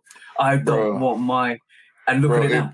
If that shattered backboard 5 was white, I wouldn't like it as much. There you go. And you know what it what it is when you're younger and you spend money on sneakers, you want them to be pristine. Now, in actual fact, when I pulled out the fire red 5s, I want the midsole to go a bit, yellowy, because I want it to give it that age effect. I want it to build some character. Like, and sometimes when you have a vintage sneaker, it literally instantly has character. You're like, oh damn. So I'm saying, oh yeah, bro, I can, it's. When I cleaned these yesterday, I purposely did not clean the midsole, and you can't see it now. You know what I'm saying? But in person, actually, you can see it. Yeah, I can see it. Yeah, that bit of yellowing from, from the midsole to the upper white, you can see the difference. And I said, you know what? I'm not gonna screw up the midsole this time. Yeah, there's still going to be people that would want their to be fresh, to be clean, to be like nothing wrong with them. But like as you grow older, you're like, it's a sneaker. I want it to have more character. I don't, the good thing about that is somebody could wear a fresh pair of Jordan 5 Fire Reds, or somebody could wear a fresh pair of Fearless Ones, the patent leather Fearless Ones just pulled out, and somebody else has just worn them to bits. Like I'm gonna say one thing. I was out shopping the other day, and I saw the heritage ones on somebody's feet, and he had gone through them. He had not cleaned them. They were aged through. They looked like they were 20 years old, bro. And when I had to take a second take, because they look dope that way. They actually look like somebody put love and care and attention. No, not care and attention. You should have offered to clean them for them. But they'll no, bro. The lining, the leather, all was frail. Like, not like kind of like almost like you can get it to like a 5 or 6 V&DS looking sneaker if you cleaned it. But it looks so good, and it doesn't look like a bright, sparkling. But the conditioning would do well for it. Yeah. Like that, and that's the point. That's the point. Like, I got to clean these 5s. I'm not gonna put them back in the box because I need to condition them. Even though they're nubuck, and nubuck is a durable material, long-lasting material, I just want to condition them one time, you know. I think like the conditioning is a good word that you just used. I think the brands have got us conditioned to actually loving sneakers that are worn down, are more V and DS, are vintage style. And the prime example, this Lost and Found, is the prime example, bro. Because it tried to release that, try to release that in 2017 or 18. Nobody would love that. Nobody. I don't love it, but it's inevitable. You know, it's bound to happen, bro. Like they sneakers. That's why a lot of people, I know a lot of people, they do the 1-2 wears and they get rid of them and they constantly rotating. But for those of us that actually collect and you know, cherish pairs and want to have them for as long as we can, it's just inevitable. And that's the with those ones, those fearless ones, when not, because again, I'm in a park, you know, so they get dusty, dirty. I can see all the stuff on the patent leather. I don't want to look at that. So I cleaned the patent leather and I said, you know what? I'm going to leave the midsole alone for a while, like the next few, because it's in the rotation now. It's one of my fall sneakers because it is patent leather. Yeah. So I'm going to wear it, you know, maybe 2-3 more times in the next few months. And I'm just going to see what happened with the midsole. You know, driving stains and all that stuff, yeah, I'm going to get rid of that. But as far as scrubbing the midsole, scrubbing the outsole, I'm going to leave it alone for a while and see what happens. Yeah. Or you could just put some paper down when you're driving so that you kind of don't get those. Yeah, I gotta get back on my towels, bro. I had a designated towel. It was a red towel that I used to keep in my car constantly. And I don't know when I took it out, but I haven't had it for a while, and I'm just getting more driving stains. So I'm gonna say this: if you drive cars, you know what we're talking about. Trust me, because when you put that foot in the car and you start, if you're automatic, you're fine. But especially the clutch, if you got a manual or a stick, like you guys in the States would say, you're basically you'll always change your gears. You always put your foot on the clutch, and that left foot is always getting that black mark because you're always pressing down on that clutch, especially if you've not got automatic. But yeah, guys, like, you know, you need to clean your carpet. For one, you need to clean it in. But the thing is, if you have work shoes and they're greasy and stuff like that, you need to put something down. You either buy what Crep Protect sent you, which is or a plastic bag or a condom on your sneakers, so you don't get dirty. That's why I initially, and I still do this. You're tempted. I started having driving shoes. Oh, okay, cool. So my beaters turn into my driving shoes where I drive to and from work. And when I get to work, it's like Mr. Robinson, bro. When I get to work, I put on my work shoes and leave my driving shoes in the car. And when I get off work, I put my driving shoes back on and leave my work shoes in the back seat. That's a good option. I did that for a little while, but then I was like, I can't be bothered. That's it. I did that. I started doing that as to not dirty up the towel with my work shoes. Oh, okay, yeah. So I kept the same towel. I will wash it maybe once every 2 weeks or something like that and just lay it back in the car. But I stopped using the towel at some point and I need to go back to it because especially with one, because I tend to wear more ones in the fall anyway. I think the ones they're just better for me in the fall. But I gotta because driving stains on ones, all the ones I got the white midsole or sail midsole. Like, nah, bro, we ain't doing them stains. Yeah. And you know what? It's really funny that we just went off on a tangent. We was on a roll going through subjects, and you just mentioned one thing. We went off on a whole different tangent. And it probably started because of my loose shoes of dog. Yeah, it did. It did actually. Yeah. Anyway, so next subject. Next subject is let's talk about this. I'm just looking at my notes. because we like to be informative. We like to kind of just showcase what stuff is coming out. But yeah, before we get into the heavier subjects, I just want to go through a couple of new things that have come out this month. Or actually this week, not this month, this week. We've been hearing about the DJ Khaled vibes. And it looks like we have an official release date with the DJ Khaled Cyber Monday. Cyber Monday is the time you get the DJ Khaled vibes. He's going to give you the sneakers you want, only 2 of them, because he wants the other 2 for himself. But we looks like we're going to get the peach variation, and it looks like we're going to get the white variation. They're touted to be the releases for the Cyber Monday. I think we're going to get 1 rather than 2. Maybe we'll get both on the same day, but it'd be quite interesting. I definitely need both, if I'm honest. I want the peach pair. You and me are Jordan 5 guys. You know, everybody that watches this program know we talk about Jordan 5s all the time. We our iconic sneaker, our yellow and red card is a Jordan 5. We will run through Jordan 5s.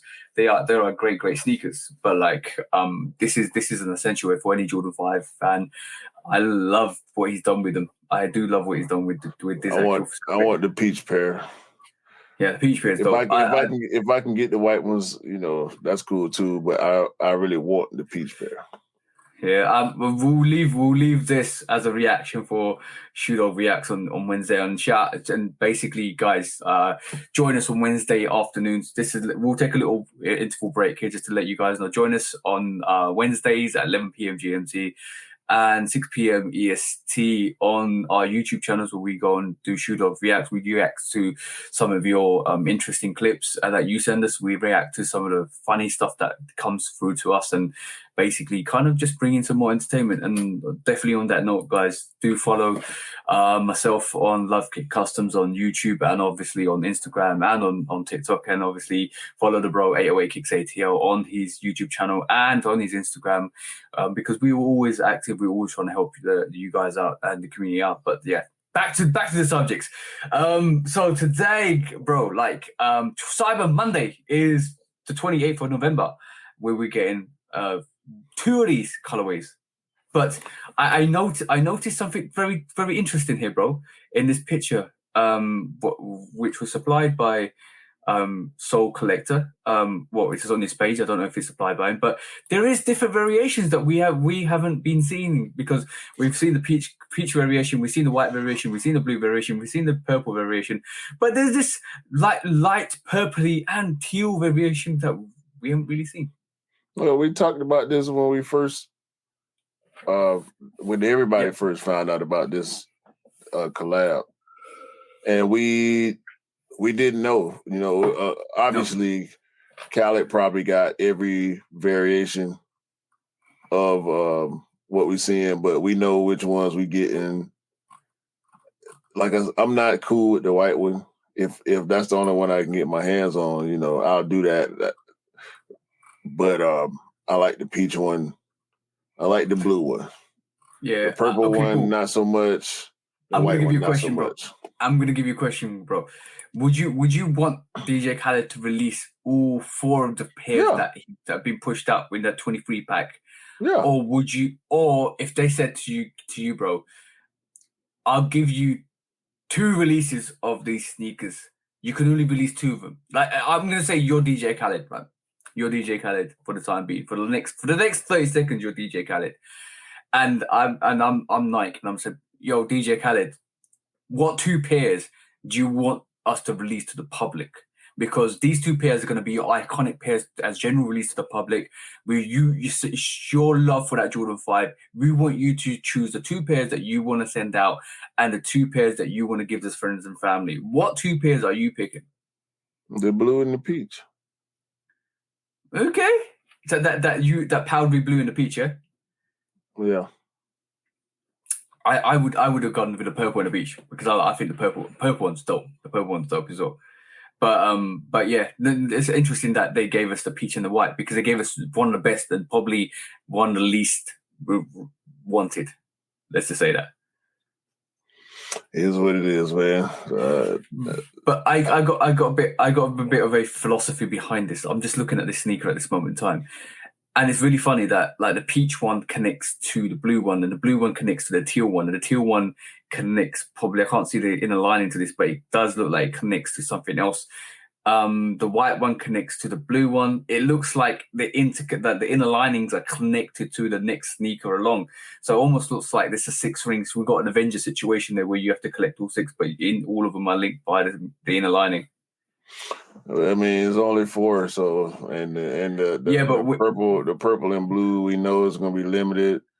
In the 4-pack, that's going to go crazy. It's only 23, so only super high level sneakerheads will even have access to that, let alone be able to actually cop. Like the people that got access to cop, it's still gonna be hard for them to cop. So it really at this point it don't matter. Like we get what we get. Hopefully we get a decent amount so we can actually feel like it's real versus some of the releases. Like we know, like at least Travis Scott level, right? Because everybody going for these. If they did 250,000 or 400, 300, 400,000 pairs, it's going crazy, man. I think one of the things with this is because it's a full family size one with merch. I think it might be a bigger release. I would love it. I love it. I think it's going to be Travis level. Now I would love it to be like a Air Max 1 Travis Scott release or it's going to be Travis. 1. That's still low. Yeah, that's still low, but they're still low, but it was more readily available, which is good. I don't want it to be a Jordan 1. That's enough to make it real, though. Yeah. That's enough to make it real. The trophy room ones didn't seem real. It was another release that happened that it just didn't seem real. Like it just make it let them. Long as I can see them every now and then, like I see a Travis Scott one every now and then, I'm cool with that. But I'm going. I think I just don't feel like that there's not a lot of love for Jordan 5s. Let's just be honest with that. There's not a lot of love for Jordan 5s anyway. It don't matter. I know, but I'm trying to look at what the Trophy Room 5 did. Yeah, no, I know. Anytime it's a high level collab, it kind of don't matter. People hate on tools for years, and people still hate on tools to this day. And the Union tools were gone. The not so much the Chateaus, because that was like when the game started to shift and resale started to die down and stuff like that. But the only comparison I'm taking with this at the moment is the Off-White 5s. The Off-White 5s didn't do really well initially. Then they took off. I think the resale for the Off-White 5s was you speaking. Boy, stop. You speaking for over there. You speaking for over there. Clearly, 100%. You speaking for over there because Off-White 5s over here was never less than 700-800 on release, and they were impossible to get. Fucking possible to get. People that got them right now, you can sell a pair of Off-White 5s off your foot that you done worn 10 times for $1,200. Depending on who you're talking to. Now it's. I'm talking about from time, from time they hit the streets. The Off-White 5, both of them, they did the same thing, bro. I mean, $350, bro. That's shit. If they was $350, I have a pair. I would have paid $350. You don't understand how quick I would have dropped $350 for a pair of Off-White 5s. That would have been nothing. Bro. That shoe. I ain't never seen nobody selling that shoe. I'm talking about small toddler sizes was going for $500. Yeah, at this moment in time, I'm just looking at the chart. I'm looking at the release chart. They dropped from like 1.5K to all the way down to 500, and they did. I think they hit about 491, 491 at one point in 2021 in November. But I'm just having a look. I'm pretty sure they are actually decreasing in price as we speak slightly. But I might be totally wrong. I thought I could purchase that for like $350 at one point. I don't know why you didn't. I was. It's just. I always was an admirer of the Muslim pair, like Muslim pair, but I didn't really commit to if you get what I mean. And like it's just me, bro. It's just like I don't kind of get mixed up with the hype as often as I should. Off-white 5 Muslim right now in our size 6'10". Yeah, I'm just checking it now. So from that retrospect, the black at one, the moment, 1,000. Size US 11, $1,000. yeah, that's gone up massively over time. That's probably the desired pair. They did hit like 600. Maybe I was wrong, bro. Maybe I wasn't too vigilant to what the releases were. But like, I'm pretty sure I could have got the for a reasonable price. Maybe it was 500. But yeah, I do feel Khaled 5s are gonna go crazy. They are released that it's gonna go crazy. There's so much hype behind that. The resale on them might not be all the way up. No pun intended. Yeah. But it's Fat Joe gonna have his pair. He gonna have the whole pack. We know He's already got the whole Mayor. pack. Yeah. Mayor. The guys that really want him, like the big head guys that really want Jumpman Bostic gonna have him. He gonna have him. If Jumpman Bostic gotta have him. I'm gonna be mad if he don't get him. Even if I don't get him, and he don't get him, I'm gonna be madder for him not getting him than I would be for myself. Is that one sneaker you are going to pay resale for if you had to? Depend on the price. Yeah. Okay. If it's reasonable, meaning 250, 300, 350, that would be one I'll pay resale for that. I pay resale for the Neon 95s and the PSG 4s. So yeah, I would do it for the Peach 5s. I don't blame you. That's a dope release. Okay, next up is something we saw this week again. Another one. It is the Jordan 13 Soulfly. What do you think, bro? I don't like it. You don't like it? I don't like it. I like the color blocking, but I don't like the materials. I don't like the color blocking. I don't mind the materials. I don't like the color blocking. The materials look like they've got this interwoven, like ripstop. It kind of is either a hemp or probably is hemp. Yeah, it doesn't strike me as that. And I don't like that line, that gray line on the toe. But right there. That's not a 13, bro. I don't need no toe cap with no 13, dog. You get that out of here. Yeah, I like the inner lining. That's the best thing about it. Yeah, it is. Soulfly always going off the wall, though. I mean, I respect it, but it's not for me. Definitely one that I'll probably swing and a miss for. To be honest, like I don't feel. I looked at it and I thought, nah. It looks, now you mentioned the toe box, and it does look weird to me now. Like you just actually you ruined it for me even more. That's the first thing I saw. As soon as I saw this sneaker, the first thing I saw was that toe box, and I'm like, wait a minute, that's not how a 13 is made. No. No. Some things you can't, like putting the toe cap on the Jordan 10, like the sample pair. I could deal with that. Putting it on the 13, no. Yeah. So next up, I agree. The Soulfly 13. Probably. I'm a 13 guy as well. Like, I love 13s as well. Yeah, me too.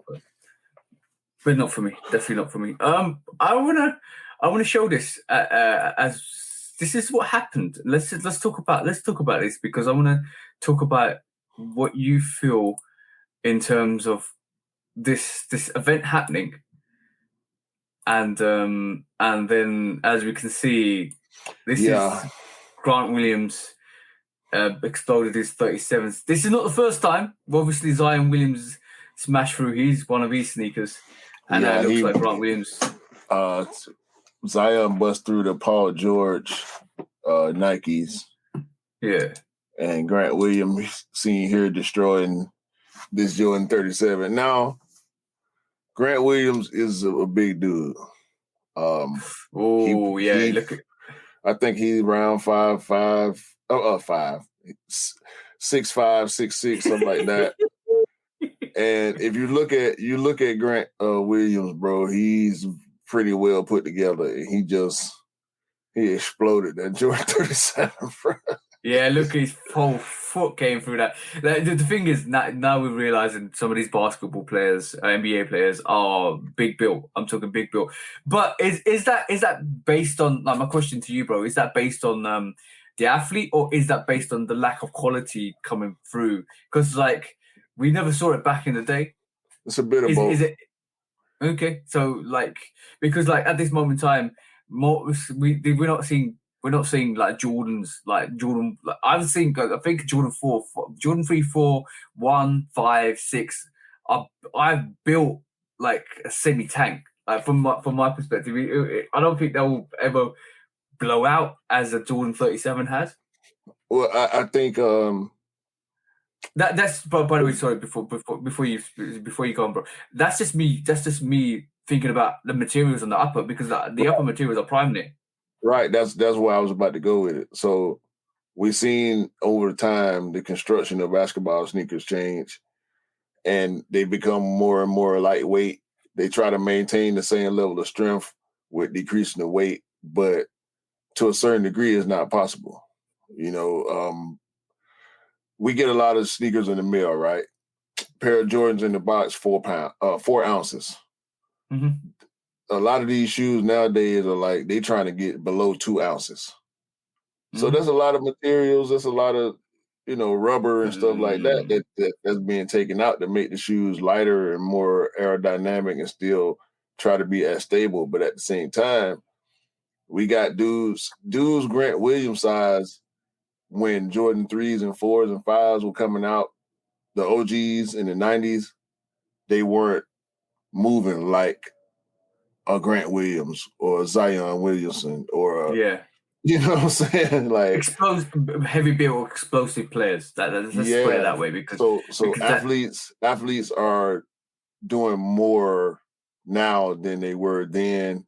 And so it's putting more stress on a shoe that's not built as tough as sneakers used to be. So it's almost like a heavyweight boxer.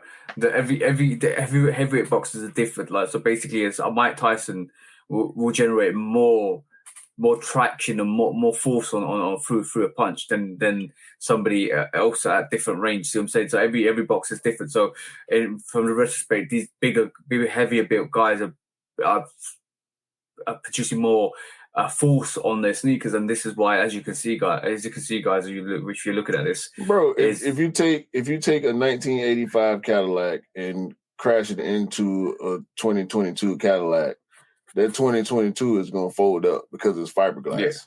Yeah. That 85 is metal, it's steel, so it's going to fold up anything.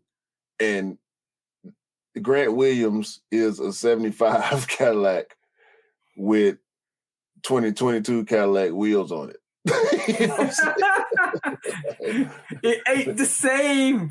It's smashing apart. Zion, dudes like Zion, dude like Grant Williams, dude like Grant Williams played for Boston Celtics. The Toronto Raptors, the team that they playing against in that clip, they got a guy that's similarly built to Grant Williams. His name is escaping me right now. But these dudes nowadays, bro, they doing stuff at the size. Think about this. Charles Barkley, right? He was he was over 250. He played at over 250, and he was 6'5". He wore, the 90s Nike basketball shoes. Mm-hmm. Zion Williamson is a little bit bigger than Charles Barkley, but he's way more. I wouldn't say way more, but he's more explosive than Barkley. Yep. But he's not playing in shoes that were built Barkley. Yep. The same way that Barclays and Jordans and Pennies and all that stuff was. And we've seen, we will see more and more of, and this is what we talked about when we saw those Zion Voodoos. We see more and more of this old vintage look on, even with that burlap or that hemp or the crepe hemp. We're seeing more and more reinforcement, more and more stitching, more and more materials. It's getting heavier and heavier for these guys because they are going to smash through these sneakers. They are going to put force on these sneakers. Bigger guys generate bigger force. And this is why I think the Zion 2 Voodoos are built the way they are, because they are built like a tank, bro. It will strap you in, lock you in, no residual movements, reducing the stress on the paneling of the toe and locking you in. Like, this is why wearing a Zion 2, it has almost like the cushioning at the back just pushes your feet forwards and locks you in, and you are just one body unit with that sneaker. And that's what I believe. Someone like Grant, someone like Zion are going to get sneakers built to kind of suit them, and more heavy duty sneakers, because basically they need that. Otherwise, you'll see that every weekend. Yeah, I said ounces too. I meant to say 4 pounds. I know. The average retro Jordan is 4 pounds. I said ounces. That sounded real crazy. But 2 ounces. 2 ounces, if people don't know, is just over 40, 50 grams. Right. Yeah, I said that wrong. But yeah, man. At least shout out to Grant Williams, man. At least he didn't get hurt like Zion did. So hopefully we won't see too much more of that going on, man. Yeah. But by the way, I think Nike will be on deck to kind of make sure that doesn't happen again. They on top of that. They on top of that for sure, bro. You gotta know they on top of that. That's their reputation right there. Yeah, exactly. But this is the reason why I brought it up, is I wanted to have that conversation with you in terms of buildability, designability, practical use, and obviously the athletes. How has the production gone down? I think as a fine balance between evolving sneakers to be functional for basketball, and also then reducing the buildability of it. So basically, all of a sudden now you're like building a sneaker that's more function, more like performance wise, but reducing the functionality on court as well. So all of a sudden you've got a sneaker that theoretically could be the best basketball sneaker for, like, if somebody that's 5'6" wearing that sneaker, who's about 180 pounds, probably is going to do better than somebody that's at 250 pounds wearing that sneaker who's 6 foot something, because then all of a sudden that the functionality of that sneaker no longer works, because that 37 is more of a universal. Like any Jordan silhouette past the 30 inches is more universal for everybody to wear to beat a ball on court. But then if you get the bigger guys rock them and the materials don't last up, it's not you're not somebody that's 5'5" is not going to generate the same force and velocity as somebody that's 6'5" and probably about another 50 pounds more heavier. So. But on that note, next subject quickly, we're going to touch on this. It is you got to talk to me about this, bro. You got to talk to me about this, because I heard about this, I saw it happen, and I was like, what the hell did StockX just do? Or one of the employees? Wait, do you know what? So somebody leaked a discount code from StockX. Oh yeah. They gave £100. So StockX had to cancel 50,000 orders from a leaked discount code. Bro, tell me about this. Tell me about this situation, because I'm lost. I don't know what happened here, bro, at all. I mean, it's pretty self-explanatory, but we gonna speculate, right? So, I think somebody at StockX was pretty pissed off And one of the employees. Right. So they decided to leak maybe some employee discount or some type of special deal, or maybe somebody that's on the IT side maybe created the discount code and put it out there, and hopefully, I don't know. I mean, 50,000 the exact number. We don't know if it's more or less, but it'd probably be more. Hopefully, some of the people that punched in that code was able to go through it to sell. Yo, I heard from various rumors. I don't know if they're correct. I don't know. I can't verify these rumors, but I heard StockX would pay money to people because of the discount code and giving them the sneaker. I was like, how does that work, bro? Like, because free sneakers and money. If it's less than $100, yeah, and you got $100 rebate, that means they got to honor the rebate. So if you got a gift card for $100 and you buy something worth $50, they don't take the whole gift card. No, you get to keep the rest of it. So that's pretty much what this is. Yeah. I'm gonna say this reminds me of a time when, like, basically, remember, I don't know if you guys had the same problem, but back in the UK, T-Mobile always used to be glitchy, and sometimes in the afternoon, sometimes in the evening, sometimes on the weekends. And anybody that's listened to this from the UK will understand this, because basically, when you used to have a T-Mobile account back in the day, I'm talking like good 10 years ago, or even more than that, when contracts were first out and phones were like pay as you go, or like basically you have to pay top up and all of that stuff. When SIM cards were first introduced, there was kind of a bit of a situation where T-Mobile used to have a glitch, and all of a sudden you can send and call for free.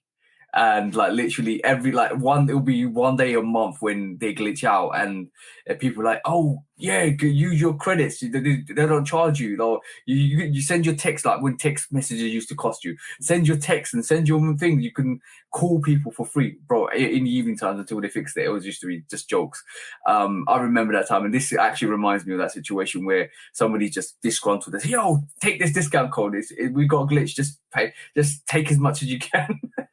The question is, with this StockX situation, is did the people who were selling the shoes not get paid because of the discount code? And that would to me be the only problem. I don't want to take nothing away from the people that's selling, but if StockX, don't get paid for the transaction, I'm cool with that. You know what I'm saying? If StockX is having to pay me the difference, I'm cool with that. I don't want the actual seller to have to pay me the difference. Yeah, but imagine if one of those purchases, imagine if you were selling one of your sneakers, and one of the purchases was like accepted, and all of a sudden they cancelled it. That would annoy you, bro. Yeah, but that's what they're gonna do if they're losing. Come on, bro. We know ain't no company, let alone StockX, ain't no company out here willingly losing money if they can stop it. If it's a glitch, if it's an error in the process, it's not gonna happen, bro. I see people all the time at the grocery store have to not purchase an item because the pricing is wrong, or there's no price for it, or whatever the case is. So they're gonna protect themselves at all costs. That's no problem. But this is just yet another issue for StockX in a long line of issues with customers. I got. It's interesting. We'll have to talk about this a bit further down when we open up some cases. But next subject, we got 3 subjects and one big subject to discuss at the end. Full-time restocks. We've seen a lot of people. Obviously, we know in full-time sneakers restock and stuff like that, and it's renowned. It's been happening for the last however so long. Full-time is always restock time. They're kind of just before like Black Friday and Cyber Monday, they do loads of restocks. We're hearing restock after restock after restock. Just to let you guys know that, yeah, just be patient. Sometimes if a sneaker's meant to be, a sneaker will come. But I'm hearing black. There was recently a restock in the States, wasn't there? You had military blacks and all that stuff restock. Mm-hmm. Yeah, military blacks, bleach corals, highs and lows, pandas again. Yeah, pandas, highs and lows, family run of those. We had the infrared fours. So yeah, it's interesting. Like just this is a subject matter just to make you guys aware that watch out for exclusive access. There will be an exclusive access for the Lost and Found coming. Watch out for that. Watch out for the military blacks. Watch out for restocks everywhere. Like you know, when you have those apps to kind of tell you when the restocks are happening, and you hear those pings every day now. I've had like 5 or 6 come up. Bang, restock. Bang, restock. I had an Air Max 1 Cobblestones, the Air Max 1 Crest Hempstead, the Air Max 1 Madder Roots.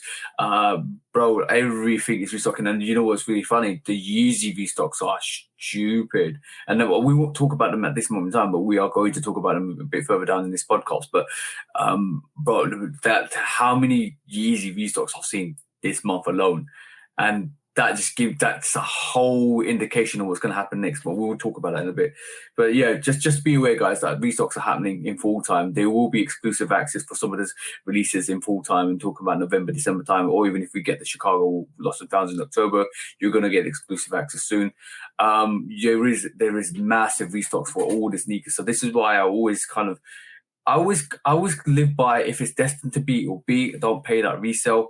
If you're 50-50 about something, because basically they will restock.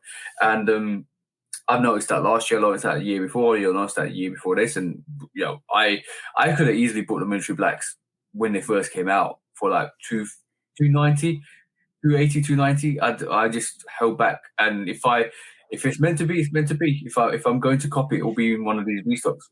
Simple. Yeah, I think that's the best way to live by it. But yeah, guys, watch out. There are definitely restocks happening everywhere, so watch out for them. Just be aware that they are definitely happening. Now, the main 2 subjects of this podcast, and this is the interesting one. This is going to be an interesting conversation. So, number 1 is this, bro. Nike to cancel online purchases made by bots. Yeah. So this has been circulating this week. Nike are now progressively fighting to stop resellers, to stop resale behavior. They're looking to take away your accounts. They're taking to cancel your purchases. There is probably an algorithm out there that they are going to kind of progressively use to actually work out if you are a reseller, if you are purchasing sneakers to resell. What I'm going to quickly show something as well. This came out from Korea, Nike Korea as well. Korea, not Korea. Korea. This was actually announced during this week as well, where Nike Korea has added new terms and conditions to prevent resellers from purchasing footwear and resell them in the secondary market. The new policies are said to increase the restrictions on the individual who purchase the shoes. Also, on top of that, I think they are now also not. I think the way forwards with that is also they are going to stop you from returning your sneakers as well. I think that's coming. That's Nike are going to introduce that for limited edition sneakers, or sneakers that are like collaborations, or even like a Mason Chateau robe to that you won't be able to return anymore. I don't see no problem. Yeah, why now? The number one question is, why not before, when Nike was on a downer, and hype was. Actually, I've got several questions. Like, let's just break it down. Why now? Why not before? I thought this was already in place. Is resale not relevant anymore? Those questions, like, those are the questions.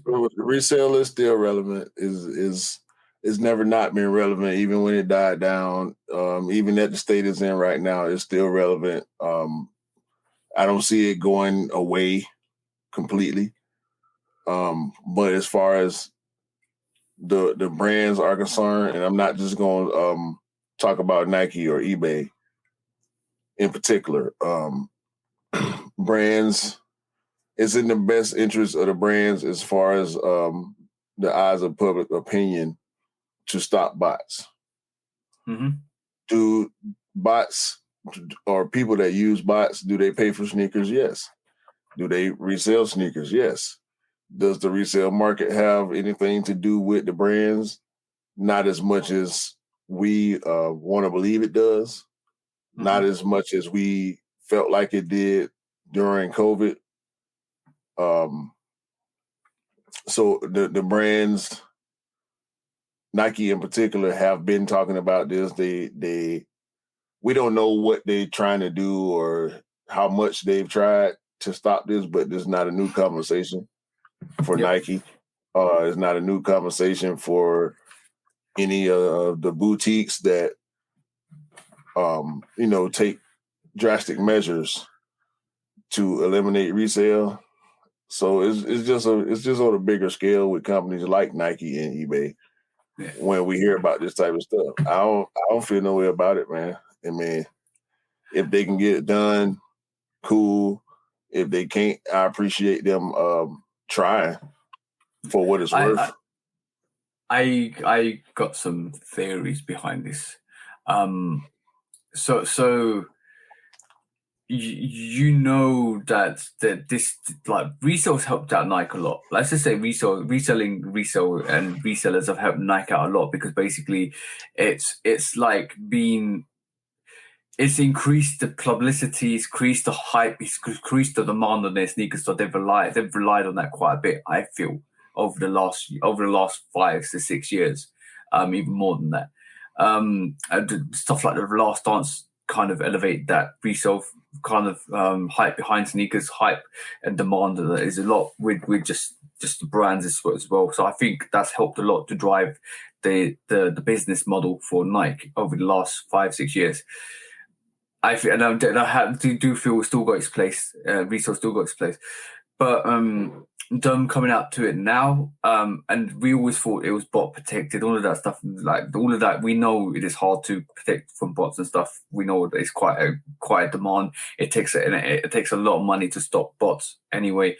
And right this moment in time, as hype is dying on a lot of sneakers, are sitting.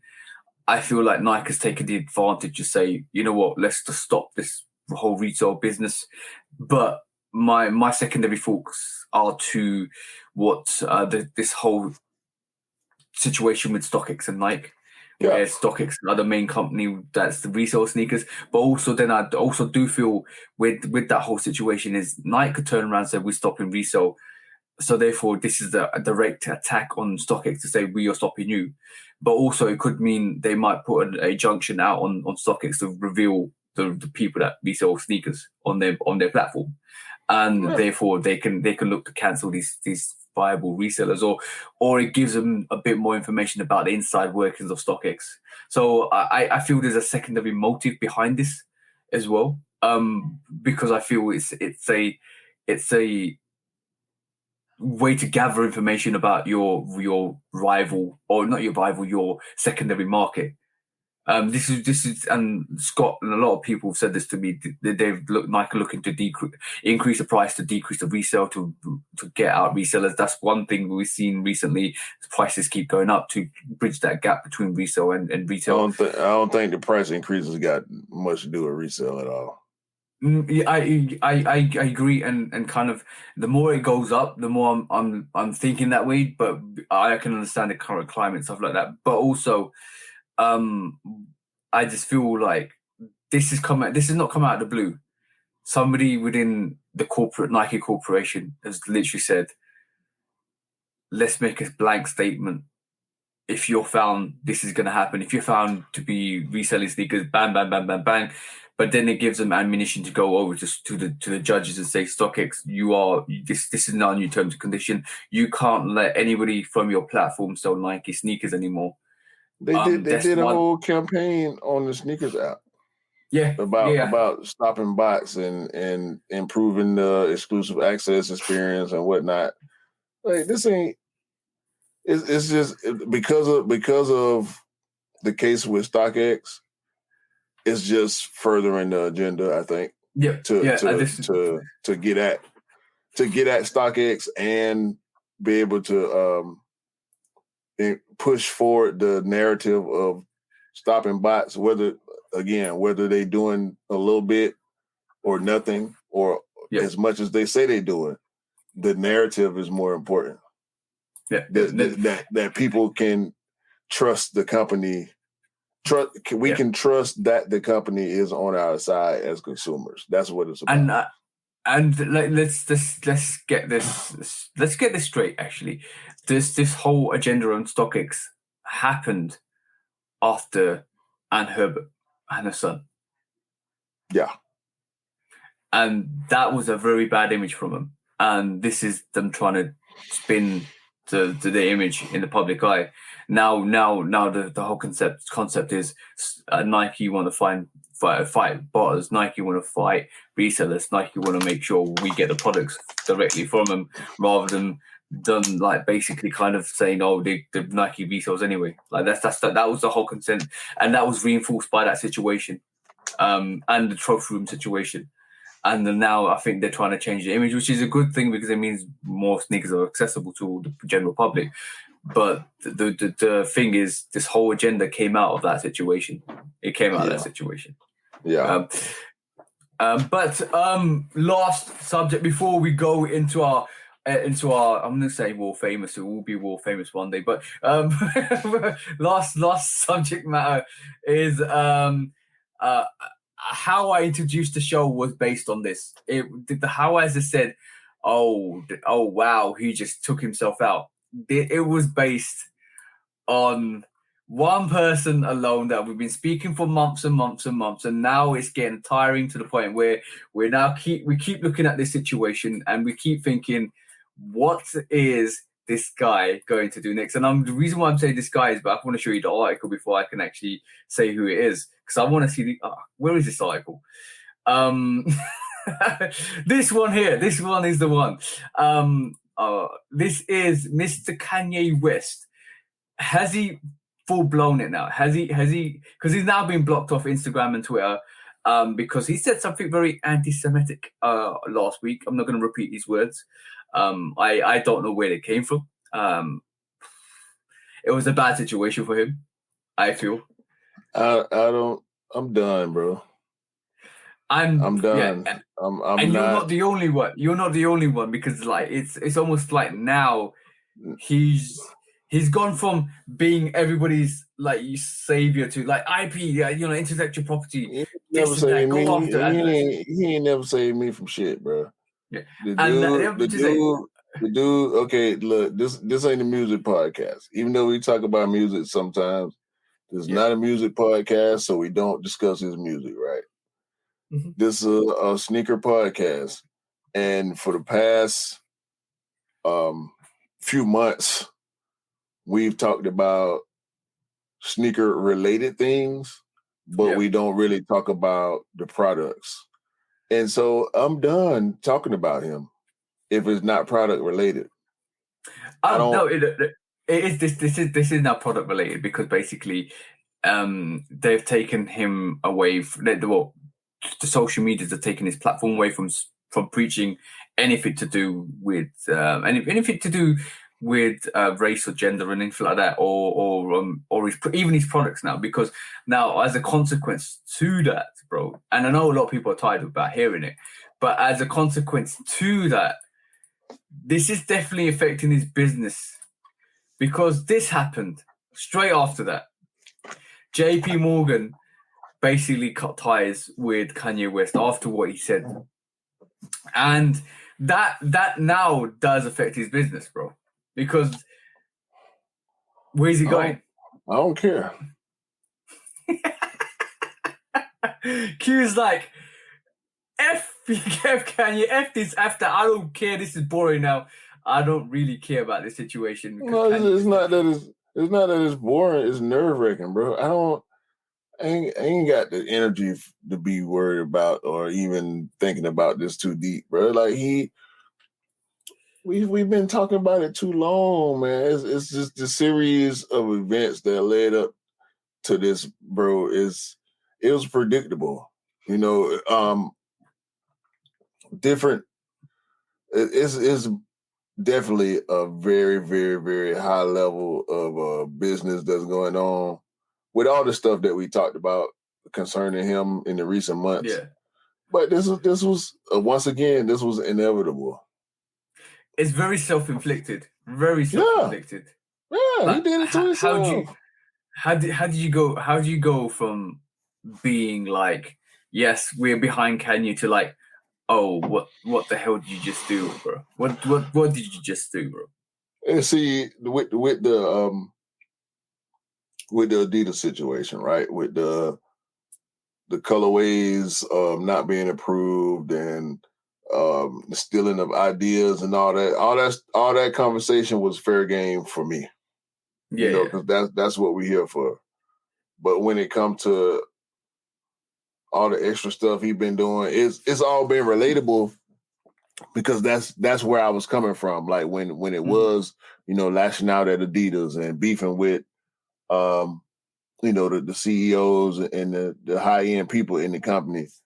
That's all relevant to the sneaker conversation because that's affecting his bit. But all the political dumb shit and the the online craziness and all that, bro. It's just I'm I'm done. not I'm even gonna. good. I'm not gonna even mention that Cause a T-shirt. So pattern, let's bro. just It's a yeah. pattern. He back and forth, back and forth. He'll say something that makes sense and turn around and say something that's damn near the opposite of what made sense. And even sometimes when he makes sense, you got to decipher that. You got to read between the lines. You got to rephrase to make it make sense. You have to have other people that support him come out and say, nah, this is what he was trying to say. Or Mhm. when he calms down, he'll say it better than he said it the last time. But it's just too much, bro. He going way too far. The dude is clearly unstable. I don't want to keep trying to because the context of everything is just so foggy. It's so convoluted. Like it's so the points get misplaced. Um, and when he lash out, it's always some controversial foolishness. Like none of this got nothing to do with what you should be on. It's Yeah. just so far left. Like, dog, I'm cool on bro, man. I ain't got to support nothing else he ever do or say. Yeah. Even if it sound good, He's he lost. He's always lost a lot blow of it. people. He's lost a lot of people. He Would say what he said. always blow it, bro. We was Yeah. just with him, and we was on his side in the fight with the Adidas, and he turned around and just blow it, bro. Like Bro, saying stuff that's I'm laughing because I've just got the perfect analogy for this, right? It's like we're lost at sea and we're rowing to the boat. And we see we're in our dinghies and we're rowing to a boat. I'm talking like this big ship, right? Not a boat, a ship. And there's Kanye there saying, "Look, I will save you. I will save you." And you're rowing and you're rowing and you get close enough and you see that there's like it's seeping in water and it's burning to crisp and you're like, this man ain't gonna save us. He's going down. Let's roll away, bro. and look, it seemed like trolling, right? But it's not, bro. It can't be trolling at this high of a level every single day. It get worse, progressively worse and worse, bro. The man is losing his mind. Somebody got to do something, bro. Like he got these people around him, and it seemed like every time somebody rocking with him and try to help him or try to give him some advice or try to steer him in a better direction, he lash out at them too. So he running out of people. And man, you got JP Morgan, one of the biggest, if not the biggest financial institution in the United States, and they back out and they make it public. Like, you done, dog. You ain't nobody trying to do nothing. Yeah, like it's really hard because like he's got until mid-November to sort his affairs out because they don't want his money anymore. That's ridiculous, bro. That is ridiculous. Like, you gone from that's a hero to zero situation real quick, bro. Well, you got money. You got a lot of money, and the bank are you gonna keep it though? With you. You know what? Let's put it this way, right? But we all know keeping in his big ass jacket. We know Pablo Escobar. Everybody's heard of Pablo Escobar, right? There's a real big fact, right? That because he didn't use banks, he actually stole his money. There was a good percentage of money that was actually eaten by the rats. Like, I'm talking, even if you stored it, your let's just say 20%. Actually, yeah, probably 20%. 20% of your money's gonna be eaten by a rat. They still ain't found all his money. Exactly. Bro, let's take a trip to Colombia and let's start digging. No, I'm good. We need it for the future sneaker releases, bro. I don't need it that bad. we know that's the situation, and as soon as we're moving more functionally to like what do you call it, like a electronic way of money management, it's no longer going to be the case that we're like literally going to be trying to use paper money. Paper money is going to be non-existent in 10 years time, bro. Like, there will be no paper money. Well, there's people or digital that they don't want it, so yeah. Okay, before we move on to our favorite subject is let's just do a quick funny one. Mythbusters. on our favorite not your favorite but my favorite Yeezy brand, right? So I say that out of like just jest. But can a Yeezy slide float? Oh no. Let's find out, bro. Them on top of the water in 3, 2, 1. Oh, they're floating. That's got to be fake. I have to test that out. Gotta go grab my Yeezy. By the way, shout out to the guy Gigamas. This is his video, so he's gonna prove. I want your reaction to this video as well. Fun. All right, let's go test it and see if this is. Did you just see that, bro? Did you just see what I saw? They must be fake or something. Bro, he took out Yeezy slides out of Travis Scott box. All right, let's go test it and see if this is fake. I'm going to do some magic and snap my fingers and fill his water up real quick. And just like that, we're filled with water and we can test it out. Try and make them float in 3, 2, 1. No way they actually float. All right, we got to try it with 2 at once. All right, we're about to put the second one in. Let's test it out real quick. Bro, why are you showing me this? Because I just want to go back to this is Mythbusters. Yeezy slides do flop. But I wanted to show this because I remember a couple of weeks back, right, when we had Benzino on the channel, and he said he took his Yeezy slides to I think a water park or something like that, or he actually took a shower in them, and all they do is squeak now. This guy just put his Yeezy slides in water, bro. And for the next ever so often, his Yeezy slides are going to squeak like a mouse every time he walks. Yeah. That's on y'all slide wears. I'm more worried about my Air Max squeaking. I ain't got time to worry about nobody else shoes squeaking. Yeah, that's just jokes. I just thought I'd share that with you. That's quite funny to me. Like, this is just a bit of a funny Mythbusters. That's dumb, though. Like, of course they float is rubber. It's foam. It's foam. So exactly. Of course it float. That's stupid. Right, I'm gonna just say one last thing before we go to our basically our most iconic scene for the podcast. This is a fact. This is a fact.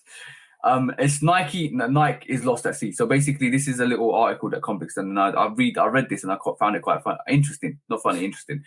On the 27th of May, 1990, a huge shipment of Nikes got lost at sea. And one of the strangest shipping accidents ever.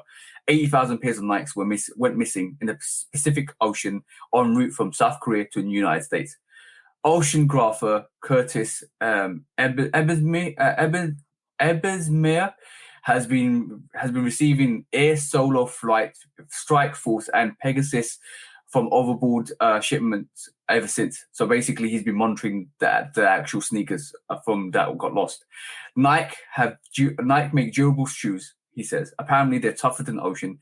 Now he tracks their movements. If you follow the sneakers, you can kind of follow sneakers under the current wave. He says a shoe from the split can drift an average rate of 7 miles per day. That is 24,000 miles around the Earth at the equator. So if they're floating long enough, they'll go around the world twice. So basically, imagine one of those 80,000 pairs traveling all around the world like twice in their lifetime. Now imagine if one of them actually kind of just like ended up on some shores. It's a premium sneaker, bro. It's built to last. That's interesting. I thought that was ever since you made that there's a premium sneaker, that is just absolutely funny to me, bro. It's built to last, but like it is built to last, exactly. But it's interesting that this guy actually spent loads of time and money to track 80,000 pairs of sneakers. It's probably something to do with his job anyway. So it was just something extra for him to do to keep himself occupied, maybe. But that's a little fact for you guys, because basically, if you ever find a Nike on your shore and it's basically just there, it could be one of those 80,000 pairs that kind of like ship to shore. So you could have a very rare sneaker that it could be an exclusive access. It could be a sneaker that never got released because it could be one of those Travis Scotts that never actually found its way to retailers because it got lost. 80,000 pairs, bro. 80,000 pairs. Damn. That's a lot of money. Lot of money, bro. A lot of money. But that's one of the costs that we say that goes into shipments, because obviously there's a percentage of shipment that goes missing. And obviously, you don't know the factory numbers, because if they produce 1 million pairs, you might end up with 800,000 pairs because 20% go missing in ship. And this is why money goes up for these sneakers. On that note, bro, shall we go and do this thing? Let's get it. Let's get it. When resale is too high. Damn resellers. Order. When hype beats go too far. These damn hype beasts. Order in the court, order. When the back door opens. Guilty. It's time for Order in the court. the sneaker court of public Guilty. opinion.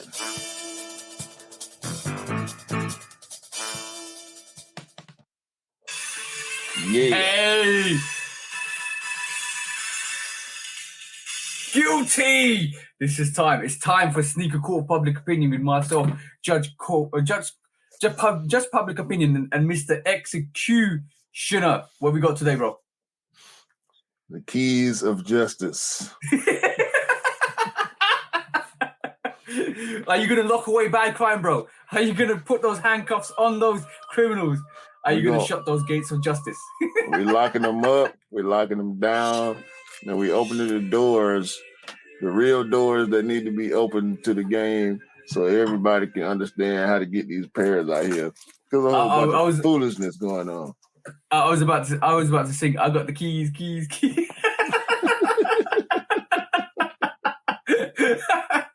If you that DJ, bro, DJ Khaled makes some banging songs though. Still, I'm gonna say that. Yeah, hopefully, right, cool. Is just as good. Oh yeah, bro, that's highly anticipated. So first up is what we saw first up, and then this is interesting because basically, if I can find it first of all, That's the one. We're taking to sneaker court of public opinion. Is this just absolute atrocity, or is this something of fashion, or this is worthwhile? First up is Mischief. You are accused of ripping off the NHS and ripping off every medical service. Why have you created these medical boots? I know it's a gimmick. I know you're trying to be controversial. I know you're trying to be unique and different. And it's almost like Mischief are not taken like a joke, because Mischief being Mischief, if they do, that's the stuff they do. What is the direction you want to take this company? Do you want to be a reputable brand, or do you want to be like or do you just want to be like taken as a joke every single time we release a sneaker? I don't understand. I think you can be both. I'm starting to understand that about Mischief, because they do produce clothing and sneakers and everything else that they want. They do everything they want to do. When we hear about this crazy stuff, like we said before, it's to bring attention to the brand.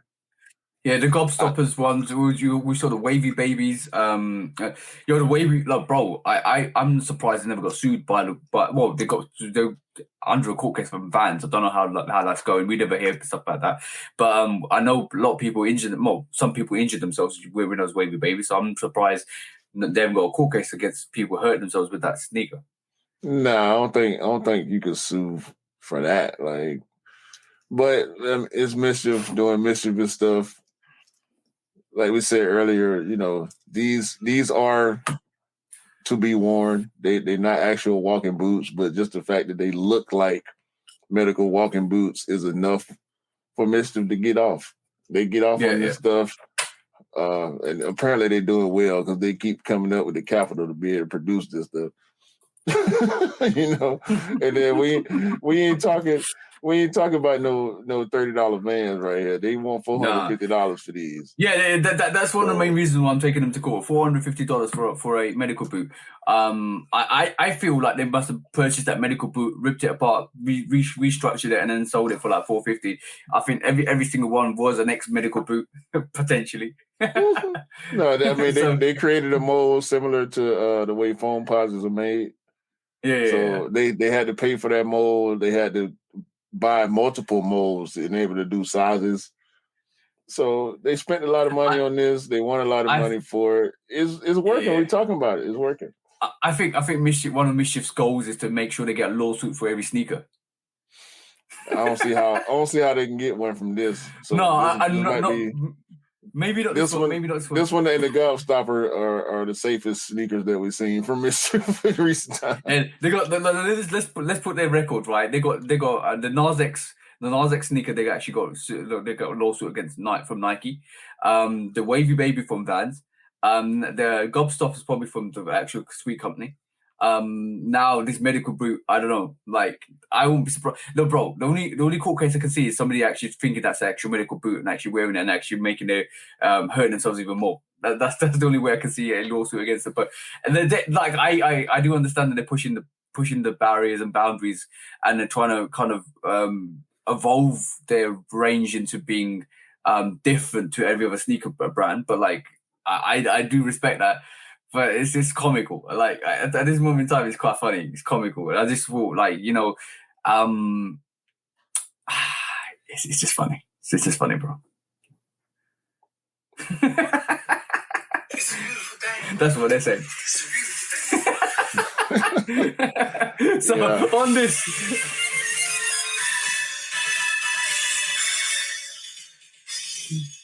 Mischief, you're found guilty of making a medical boot for general purpose and charging everybody £450 for it. So, Q, what do you want to say about that?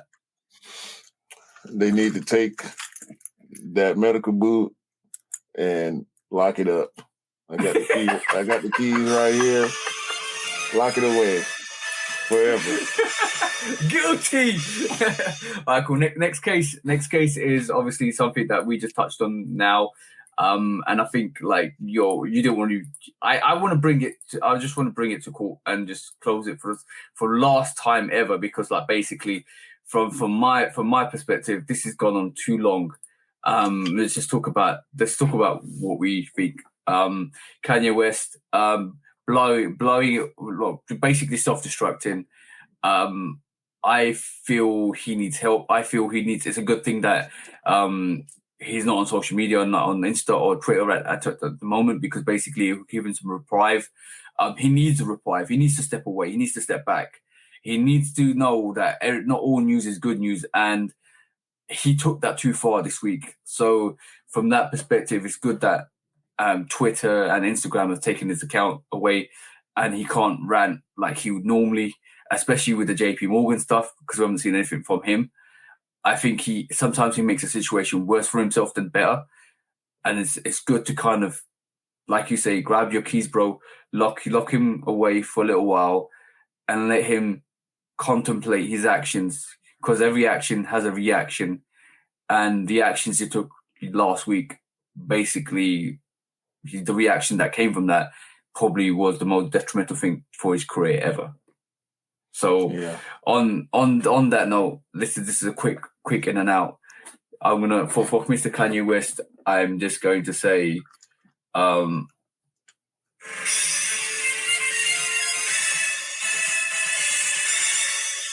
guilty. You can put the charges on that, bro. Oh, we taking his social media accounts. Locked him away. I got the keys to that. I don't think he don't need no social media, man. He big enough without it. Yeah. Exactly. Like sometimes you just need to step away and just not interact with bad. Sometimes you've got to control your inner demons. Not saying that we both have inner demons, but sometimes some people have inner demons that they need to kind of just not vent, because sometimes it comes out really bad, like it did last week, and it wasn't a great look from Kanye at all. Last but not least, this is the funny one. At least we're ending it on a funny one, bro, because this is a funny one. Last but not least.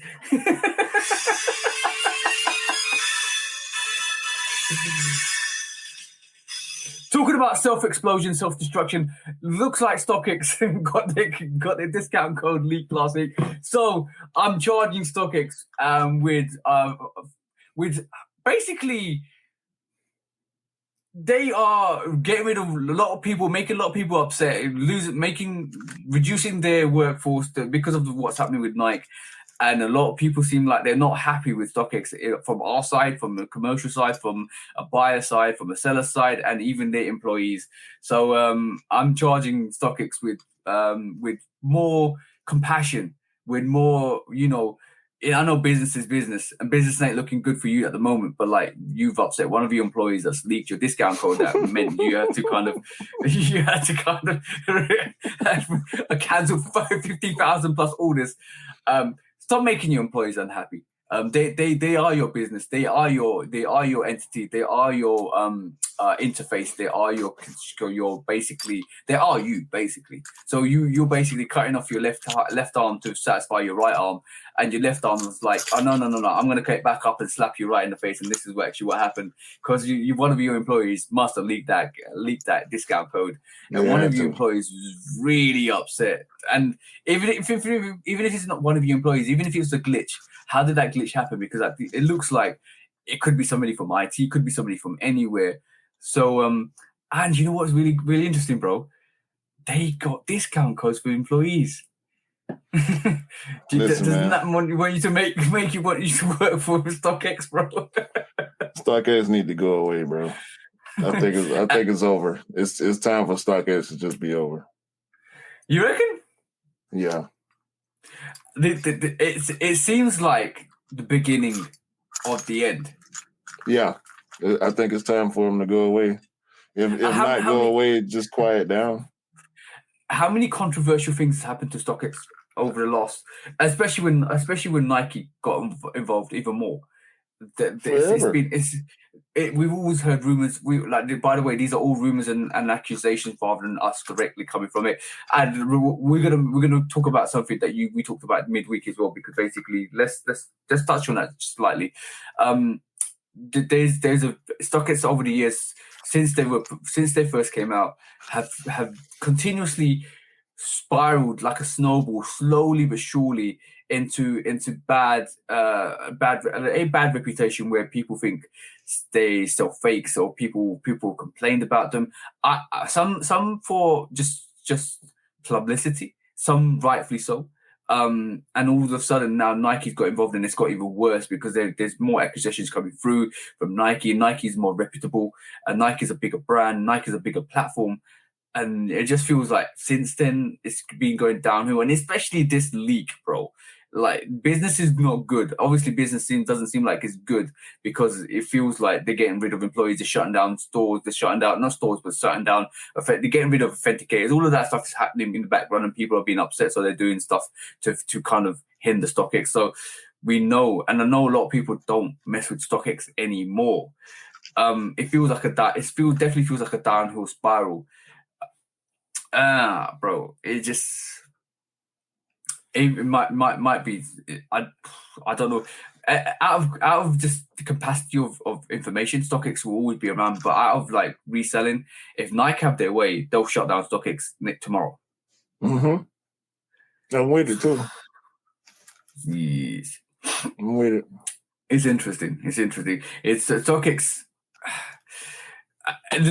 What's the next step? Go collect. They don't run into the same problems that StockX run into because they're run by bigger companies that have been in business for a lot longer than the guys at StockX. Yeah. I get that. It's just fascinating to me because basically, it does seem like StockX are on the spiral downwards, and that snowball's getting bigger and bigger and bigger. Let's mention the reputation at the moment because like we're in sneaker court and we're still fighting the pros and cons at the moment, or we're still kind of building a case because at this moment in time the public opinion on StockX, and this is the court public opinion, so the public opinion on StockX at the moment isn't great at all, bro, and that was enhanced by the phone call that I had with you midweek, because the phone call I had with you midweek highlighted to me how much their reputation's gone downhill. Because you called me like midweek and you said to me, bro, I think my electric orange are fake. Because when I accidentally ordered it from StockX because you're trying to get a refund now from StockX. And that's another bad thing, that the customer service is so bad. The fact that you called me to ask, to kind of question the legitimacy of your electric orange ones, that just gave me an indication to say, all right, cool. There's so much distrust with that platform for sneakers.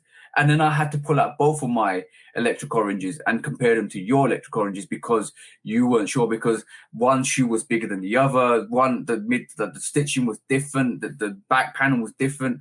One had an hourglass, one didn't have an hourglass. And I had to pull out two legit pairs that I have to just showcase to you that, there is quality issues with the electric orange anyway. But you were so dead certain that they were fake because it came from StockX. That's how much of a decline StockX has had over the years, and it's even more reinforced with Nike going at them as well, massively going at them. And the fact that Nike is stopping resellers, the whole statement that came out this week, and that's all fact to me.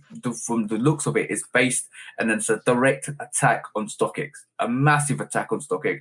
This is a declaration of war from Nike to say, we're on your case, we're after you. You're not allowed to sell our sneakers anymore, and that alone should have someone like StockX go collect, and any reseller quaking, because if Nike's coming out with statements like that when they weren't before, it's a direct attack on you and any reseller to say, yo, if you're found to be a reseller, if you're found to doing this bad activity, and at this moment the ground level at this moment is just individual resellers. This whole equation with the statement that they've released this week is going to generate more litigation, more kind of terms and condition, and it's only going to enhance the fact that they're going to start attacking these bigger platforms eventually. And this is the start, and we just talked about it. This is the start of the end of I believe StockX. Get them out of here. And on that note, bro, guilty, StockX, you are guilty for making your employees unhappy. You're guilty of making your consumers unhappy. You're guilty of making your buyers and sellers unhappy. You are guilty of reselling sneakers that Nike don't want. So on that note, bro, what you want to do with them? I want us to close the door on StockX and throw away the keys.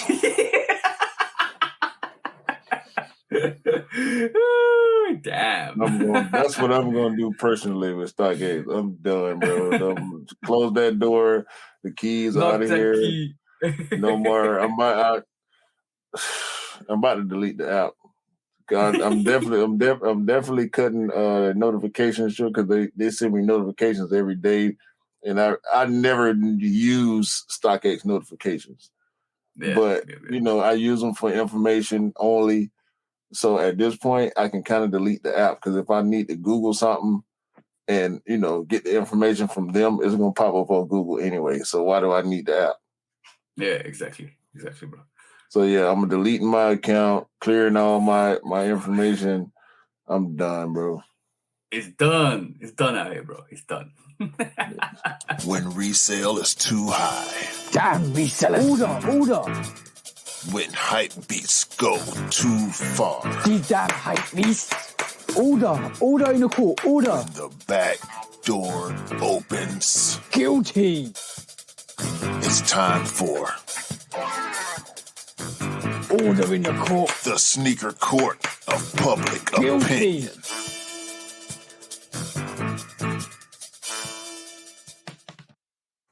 Hey. Yeah. That was an interesting week, bro. Interesting week. There's a lot to that we got through in at 2 hours and 35 minutes. We was planning to do it for less than 2 hours or 2 hours on the spot, but obviously sometimes you overrun because there's so much news this week, so much interesting news, interesting releases. Full time is crazy, bro. Full time is definitely crazy. Yeah, man. We going next next week. I want to look at some stuff that we couldn't quite fit into a decent time frame this week. There's a lot going on, a lot of interesting stuff going on that's not going away either. So we're gonna get into some more not necessarily deep dive topics, but it's just a whole lot of stuff, bro. I had to pick and choose my topics in a different way than I ever have before because it was just so, and I knew you was gonna have a lot. So I'm like, yeah, we're gonna have to try to pack it in. So yeah, I think going forward, our limit is 2 hours. So basically, we can't go above 2 hours. Well, we try, but we try our hardest, guys. As you can see, if you've made it to the end, you can see there's a lot of information this week, a lot of detail, and we were more rapid on our subjects than normal as well because we were going bang. Hey, save us on Watch Later, man. Watch Later on YouTube Watch Later is my friend because even when you if you start, because I watch a lot of long form content on YouTube. Yeah. So when I start certain podcasts or certain breakdowns or list top tens or whatever type of weird stuff, food shows that I watch on YouTube. He watches the UFOs in the skies, guys. No, I don't do the conspiracy content. I can't do that. Not even sneakers conspiracy content. I don't pay attention to. But we do enough speculation on our own for me to be watching conspiracy content. Yo, the build-up of speculation is due to the dedication. Trust me, guys.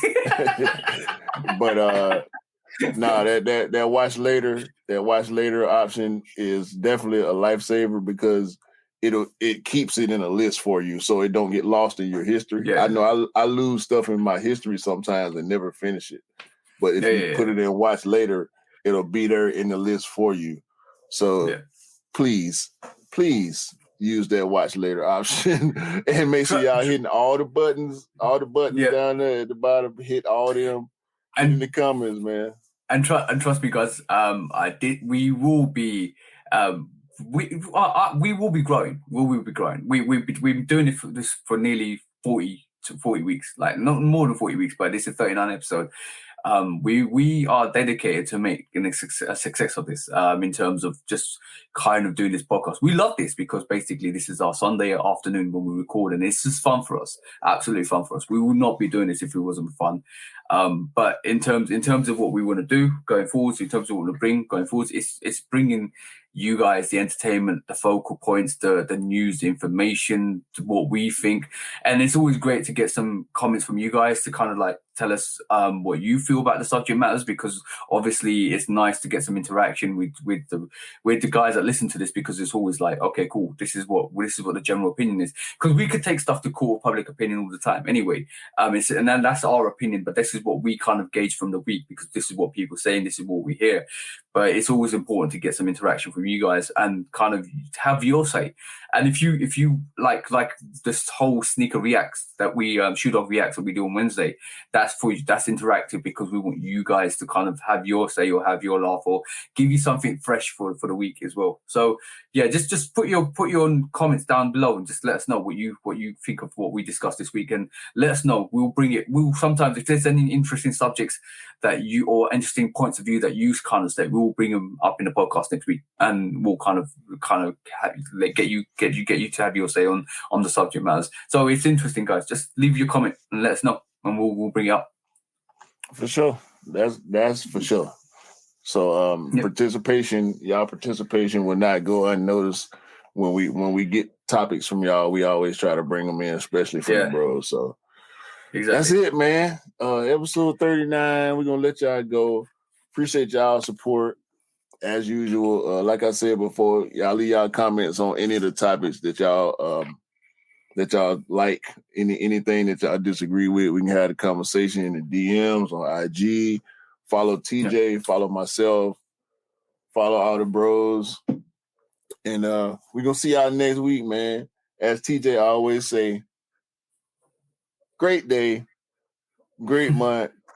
We're gonna close out the year on a high note, and hopefully everybody can cop all the sneakers they want for the rest of the year and moving forward. Because all y'all deserve the sneakers that y'all like, man. And by the way, stop complaining sneakers are sitting. I see you guys complaining about sneakers sitting.